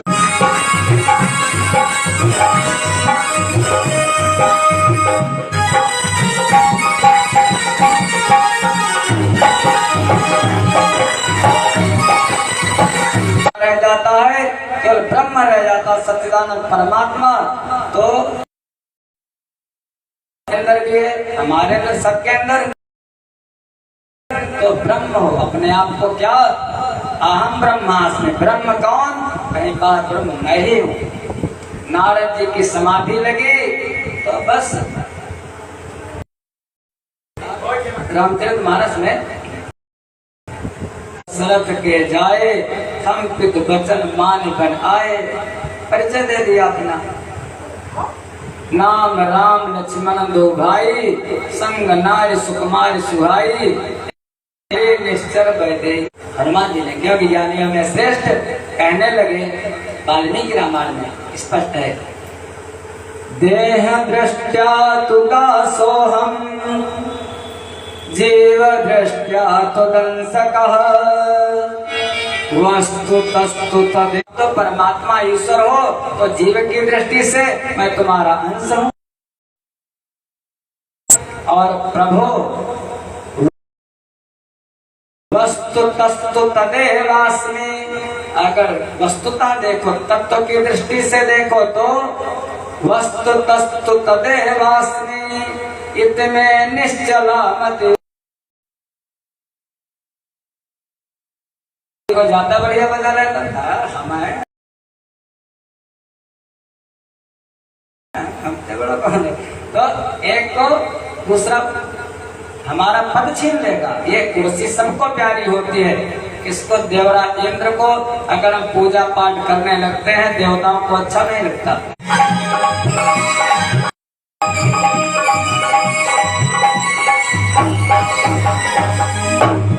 इंद्र कहाँ को, अरे इतनी बड़ी तपस्या, हमें लगता हमारा इंद्रासन छीन लगा है। नारद तो बहुत आगे है, क्या किया जाए।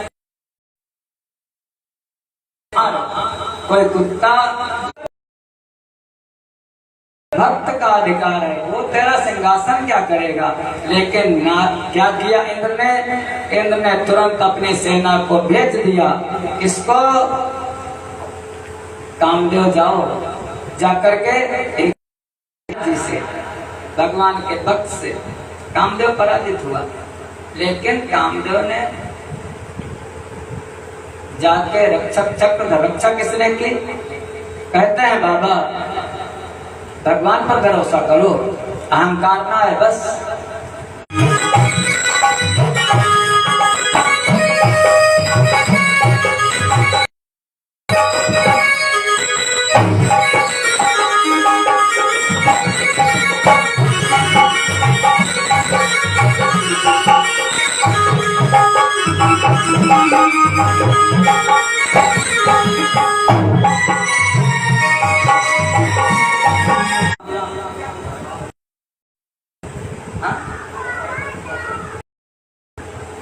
अंग्रेज तो चले गए, आजाद अपने आप को कहते, लेकिन हम लोग आजाद नहीं है, गुलाम है। ऐसे ही नारद जी से कामदेव, नारद जी जीत तो गए, लेकिन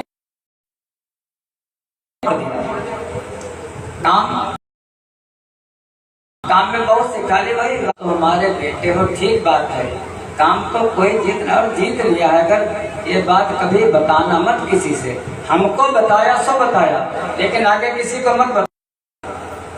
माता पिता गुरु आज्ञा, मैंने इतना किया, इतने अच्छे नंबरों से पास हुआ हूँ, 98% आया, कैसे ना बताऊं, जी बताऊंगा जरूर। वहाँ से चले कैलाश पर आए, भोले बाबा कहने लगे हाँ कैसे, कहने लगे अरे ऐसे दर्शन करने आ गए, नारायण के यहाँ पहुँच जाना तो बिल्कुल मत बताना। कहने लगे बार बार बिना मुनि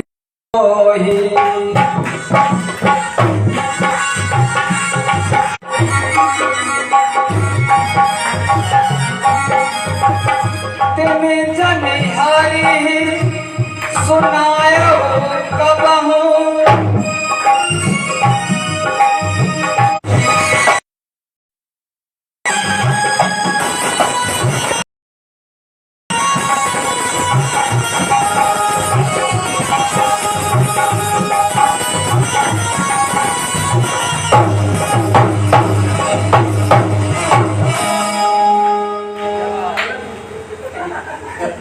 जरा सा कोई एक कमरे बनवाता है।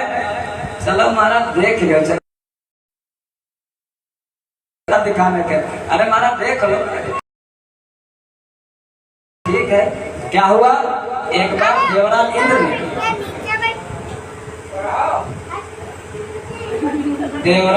ने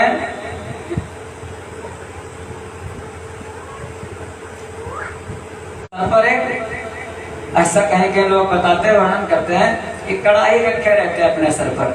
कहने के यहाँ पे तो मकान कुछ बनवाया नहीं, बना करके अरे इस जग का कोई ठिकाना नहीं है, जीवन आना जाना, थोड़े दिन की जिंदगी है, जरा सी जिंदगानी में। देवराज ने कहा अच्छा, तो देखा उनके रोम बहुत है, शरीर पर रोए बहुत है, तो यहाँ पर जो पिता ने मना किया, फिर तीनों लोगों के स्वामी। अच्छा, भगवान को मानते हो आप लोग? नहीं, कितना लोग मानते हो भगवान को? आप लोग नहीं मानते, माता नहीं मानते। हाँ, शर्म लगे, सम्मान आसान है, लेकिन भगवान की मानना बहुत कठिन है। देवर्षि, अरे तुम लोग किस खेत की मूली हो यार, झूठी बात करते हो, कोई नहीं मानता। नारद जैसे नहीं माने, जो नित्य उनके यहाँ आते जाते हैं, वो जो प्रवीणा। लक्ष्य क्या है? लक्ष्य वैकुंठ। जरा सी देर में पहुंच जाते थे, बहुत आदर करती थी माँ लक्ष्मी, बढ़िया सा उनका वहीं पर बैठ जाते थे देवर्षि। गए चाल है, देवर्षि ने कहा प्रभु सब बढ़िया, आपकी कृपा है, ये हम लोग कह देते हैं। क्या कह देते हैं? तन मन धन मेरा स्वामी सब कुछ है।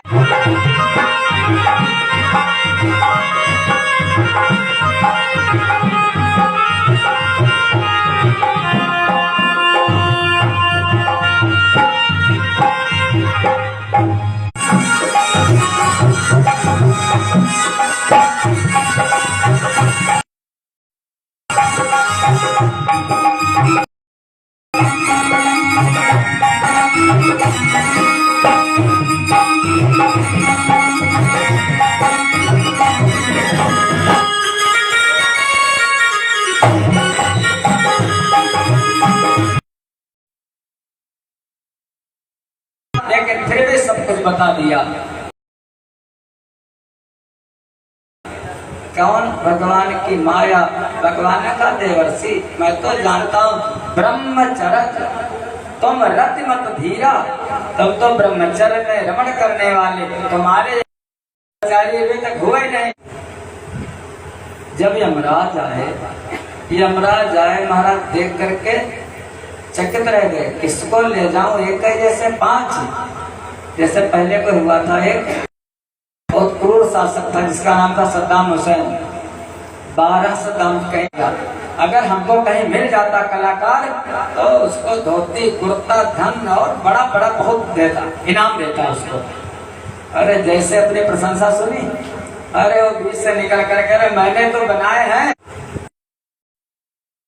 जाया भगवान की माया, मम माया क्या तो है, ये तो सब भगवान की माया है। संसार सच्चा नहीं, सब झूठा है, माया है भगवान की। ठीक है, प्रणाम कर लिया, सब फिर आऊं।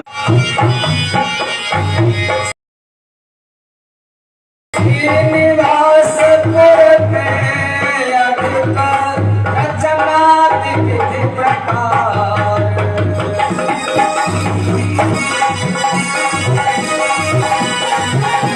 नाम शील निधि की जो इसका नाम विश्व को मोहित करने वाली है। नाम क्या है? हाँ, शील निधि की विश्व मोहिनी। रामचरितमानस तो बहुत आप लोग पढ़ते हो, जैसे श्री श्रीमती दास सुकुमारी थी। नगर मनोहर माया का मुनि बर की मति को। राजा ने आदर किया, सत्कार किया और बाला इसका स्वयंवर होना है, इसका हाथ देखो। महाराज देवर्षि ने क्या किया, जो विश्व को मोहित करने वाली है भगवान की माया है, हाथ हाथ में ले लिया और हाथ में लेकर के श्रीमती का हाथ देखने लगे थे। और सूरज विसारी अपने उसका रूप देख करके देवर्षि अपने आप को भूल गए। और भागवत जी में कथा आती है बिल्कुल लास्ट में, अगर आप लोगों ने वो भागवत सुनी होगी 11वां स्कंद एकादश, तो आप लोगों हमारे को मैंने बनाया भंवरा, देखा ना, काला काला भंवरा जो होता है, फूटे नयन पराग सो कंटक शरीर, क्या काहे का लोभी होता है भंवरा, काहे का लोभी होता है भंवरा, रूप का लोभी होता है देखने में ना। और हमारा वेद कहता है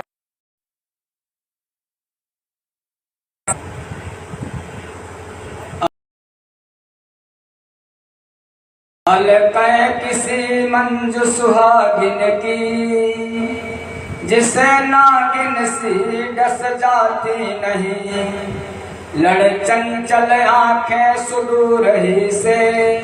एक गाना बना था, मुड़ मुड़ के ना देख मुड़ मुड़ के, नजर की बात है। माँ बहन बेटी ना कहते हैं, अनुज भदु भगिनी सुमनारी सुनसठ कन्या समय चारे, इन्हें कुदृष्टि मिले कोई जोई ताय बदे कछ पाप लगे, अगर कुदृष्टि तुम डालोगे अपनी नजर की बात ही नहीं देता।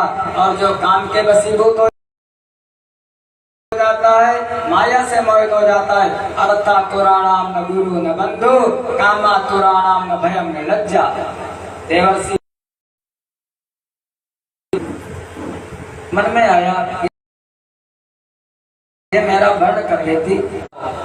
भगवान ने कहा ठीक है, अगर तुम प्रेम से बुलाते हो मैं आऊंगा। भगवान प्रकट हो गए, भक्त का बहुत हित करने वाले हैं वो, वहीं पर प्रकट हो गए भगवान।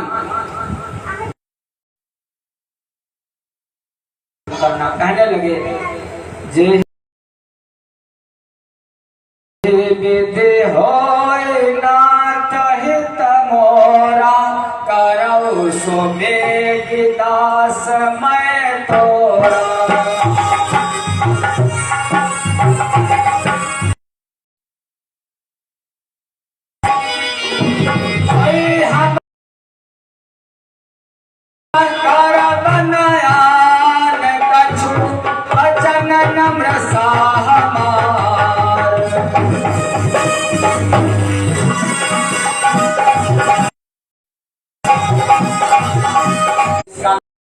नम्र लेकर के बरमाला घूमने लगी। बहुत से लोगों को देखा, नारद सोचा क्या पता मेरे गले में डाल दे, लेकिन वो वहां से आगे निकल गई। जब आगे निकल गई बहुत बैठ गए, चंचल स्वभाव, अंदर का जो जयमाला थी डाल दी। जैसे जयमाला डाली भगवान वहां पर रुके नहीं। हे ऋषियों, सूजी कहने लगे, दुल्हन लगे लक्ष्मी मुख मुकुर बिलोक जाई, कभी शीशा देखा? नारद से कहने लगे। नारद ने कहा अच्छा शीशा की बात, अरे नहीं शीशा तो पानी में ही मुंह देख लेते। शीशा किसी दूसरे को मत दिखाना। अगर शीशा देखना है, यहाँ पर रुद्रगणों ने शीशा किसको दिखाया है? किसी भगवान के भक्त को। जब दूसरे को शीशा दिखाओगे तो गति क्या होगी? श्राप दे दिया। अच्छा शीशा जैसे देखा नारद ने, जाओ हो निशाचर जाए तुम कपटी पापी दो, जाकर के निशाचर हो जाओ, 1 जन्म तक नहीं 3 जन्म तक श्राप देता हूँ। ਅਸੀਂ जा रहे हैं, रास्ते में सामने से भगवान आ रहे हैं, जैसे देखा अच्छा, और हमारे पास तो एक भी नहीं, पता नहीं कैसे कर्म काल को होने वाली थी शादी, वो भी तुमने हमारा घर उजाड़ दिया, घर बसने नहीं दिया, 2 लिए जा रहे हो साथ में। अच्छा रूप धरो बन बन भटको अब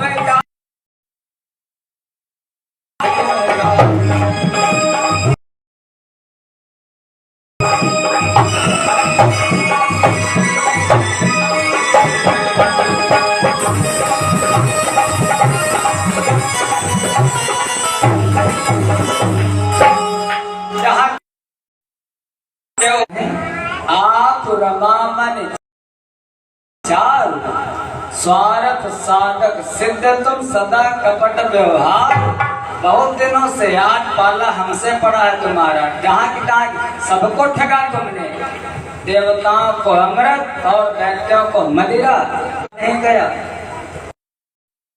तुम हो दुखारी, इस के वियोग से तुम दुखी हो जाओगे।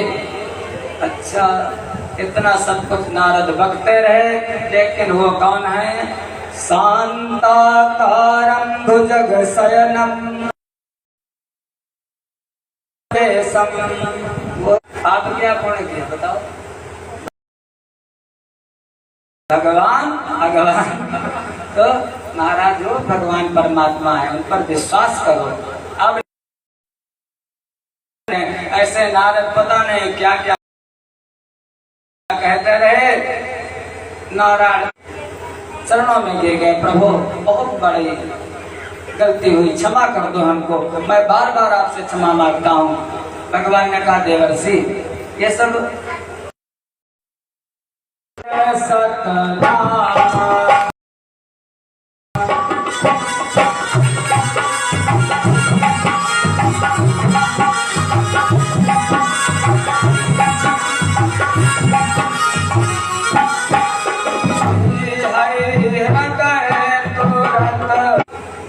भगवान शिव से शंकर प्रिय मम द्रोही मम दास, तेन तरह कलप भरी घोर नरक मोहबास।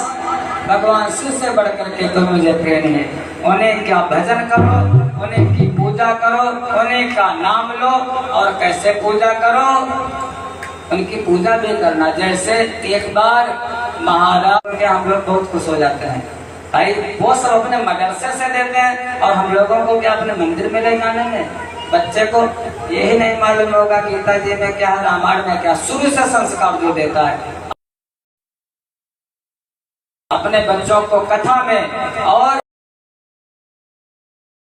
अपने बच्चों को अपनी सनातन संस्कृति के बारे में हम लोगों को बताना चाहिए। तब जो है कहते ना सनातन धर्म, तब उसका प्रचार तब वो बढ़ेगा। साथ में पूजा करनी चाहिए, साथ में सामूहिक, कोई घर ऐसे है यहाँ पर सामूहिक लोटिया और शंकर जी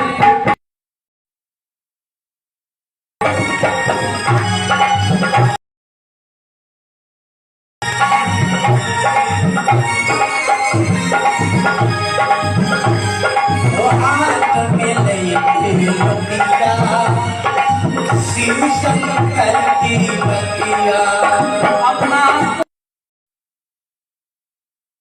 शिव शंकर की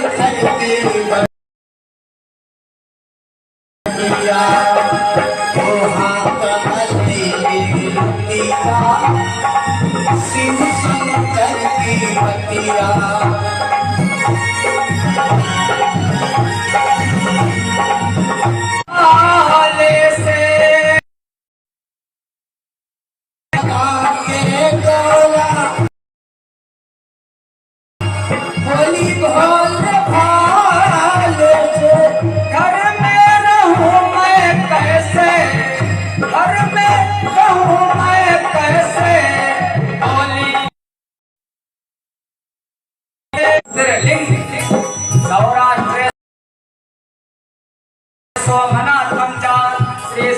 मल्लिकार्जुनम उज्जयिन्यां महाकालम ओंकारम ममलेश्वरम वरल्यं वैद्यनाथ किन्या भीम शंकरम सेतु बंदे तुरा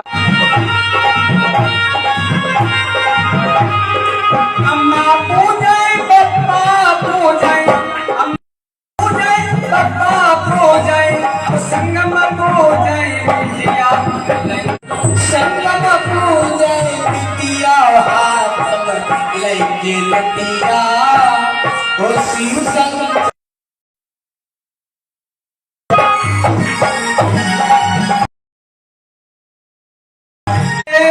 सुता बोले सुनो त्रिपुरारी सरेल सुता बोली सुनो त्रिपुरारी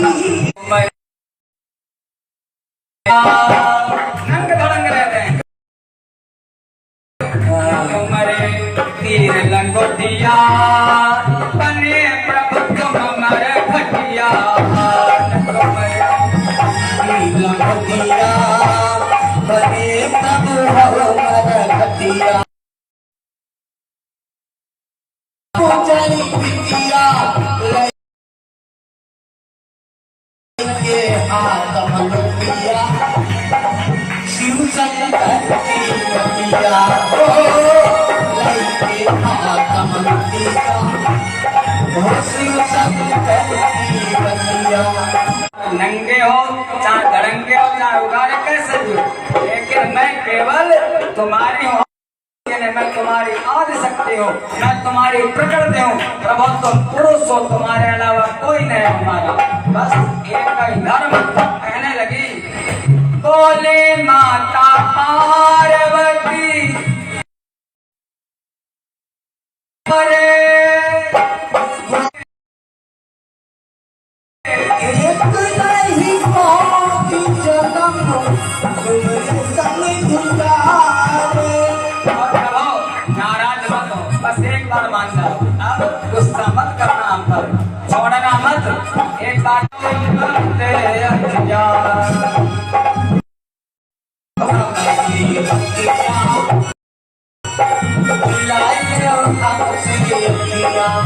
अम्मा पूजय पप्पा पूजय संगम पूजय पतिया लैके हाथ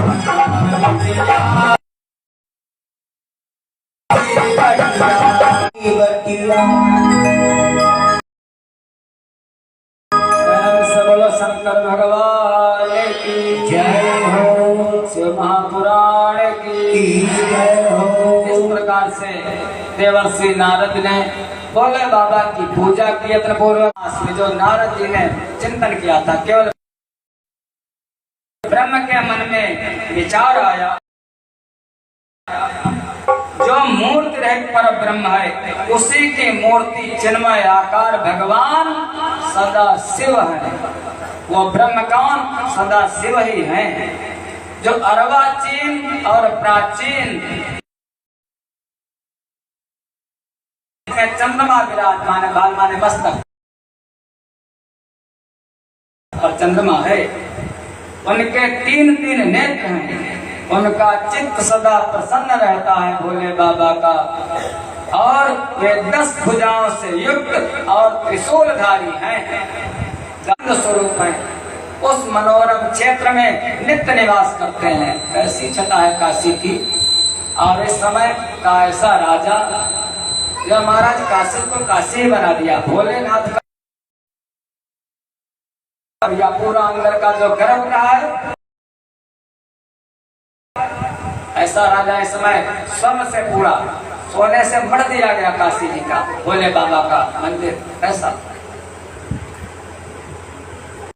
पूरी परमानंद रूपिणी है मुने शिव अविमुक्त जहाँ पर जाकर के जीव मुक्त हो जाता है अविमुक्त नाम एक समय देवर से ब्रह्मा जी नारद को कथा सुना रहे हैं नंदीश्वर नारद को कथा सुना रहे हैं एक समय उसमें सत्व गुण की अधिकता थी सत्व गुणी भगवान नारायण प्रकट हो गए उन्होंने कहा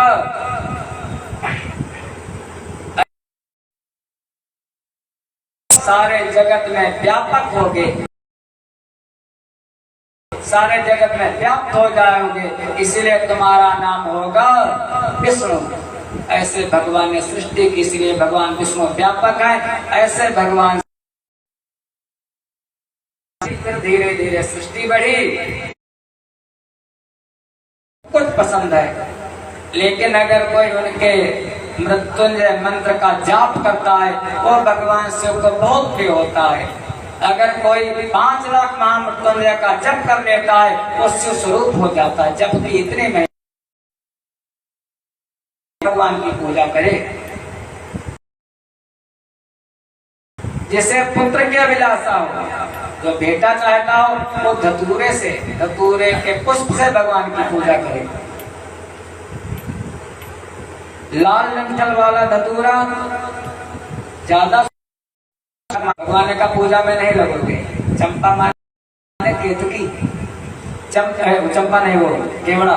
चंपा और केवड़े का पुष्प भगवान शिव को कदापि नहीं चढ़ाना चाहिए। विप्रवर महादेव जी के ऊपर चावल चढ़ाने से मनुष्यों को लक्ष्मी की प्राप्ति होती है। जो अच्छा चढ़ाता है बहुत दिनों तक स्वर्ग में निवेदित हो जाती है। ऐसे भगवान की पूजा करे।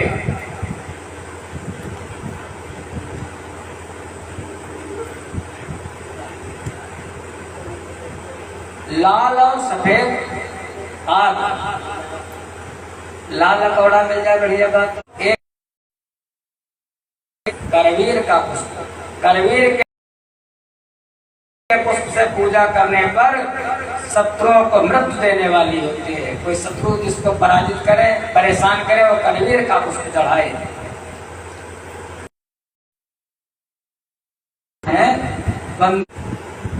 इससे संशय नहीं। तुलसी के फूलों से महादेव जी का पूजन करने वाला पुरुष विष्णु को प्रिय होता है। समी पत्रों से पूजा करके मनुष्य मोक्ष को प्राप्त। भगवान पर समी चढ़ाए भोले बाबा को, चढ़ाने से समी चढ़ाए। अब तो होगी वो उधर वाला, तो खैर ही वो नहीं देखा। समय शिव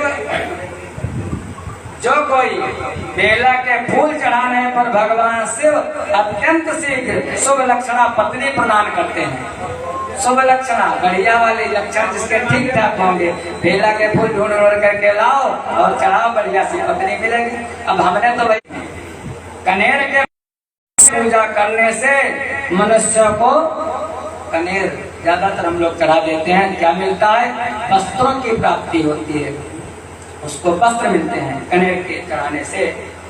और ऐसे बिल्वपत्र चढ़ाने पर मनुष्य अपनी सारे काम बताना नहीं चाहिए। वैसे राई समझ रहे नहीं, राई से पर्वत करे, राई सरसों के फूल पीले पीले, अगर कोई राई के फूल चढ़ाए भगवान शंकर जी पर, राई के पुष्पों से पूजा करने पर शत्रु का विनाश, और तेल से रुद्राभिषेक करने पर लेकिन शत्रु के हमारे सबसे बड़े शत्रु कौन है? उन शत्रुओं की बात नहीं, बाहर वालों की नहीं करा, अंदर वाले शत्रुओं की, काम क्रोध मद लोभ, इन शत्रुओं का नाश हो। बाहर वाले शत्रु, अंदर वाले शत्रु। इस प्रकार से भगवान को कौन कौन सी चीज दी है? विष्णु का चिंतन किया, भगवान नारायण प्रकट हो गए, और भगवान नारायण जब प्रकट हो गए तो जो अंड था उसी अंड में प्रवेश कर गए भगवान नारायण। नार धन अयन, जिनका जल में ही नार माने जल, अयन व्यापक होने से ही वो नारायण बैराज पुरुष कहलाए। और उसके बाद पंचमुख महादेव ने केवल अपने रहने के लिए स्वर्ग में कैलाश नगर का निर्माण किया, जो सब लोगों से ऊपर सुशोभित होता है। और उस जो अंड था वो भगवान की कृपा से शिव की दुख था। यहाँ कभी श्रेष्ठ सत्यलोक का आश्रय लेकर वहाँ पर मैं निरंतर विराजमान रहता हूँ। भोले बाबा ने ऐसा कहा। इस प्रकार से उसके बाद मैंने बोले बाबा की कृपा से ब्रह्मा जी कहते हैं मैंने 4 देना कोशिश रहती है कि समझ में आ जाए आप लोगों की। सबसे पहले उद्भिज के बाद स्वेदज, स्वेदज के बाद अंडज, अंडज के बाद जरायु, ऐसी सृष्टि की रचना की। उद्भिज माने जो पृथ्वी के बाद, उद्भिज के बाद स्वेदज,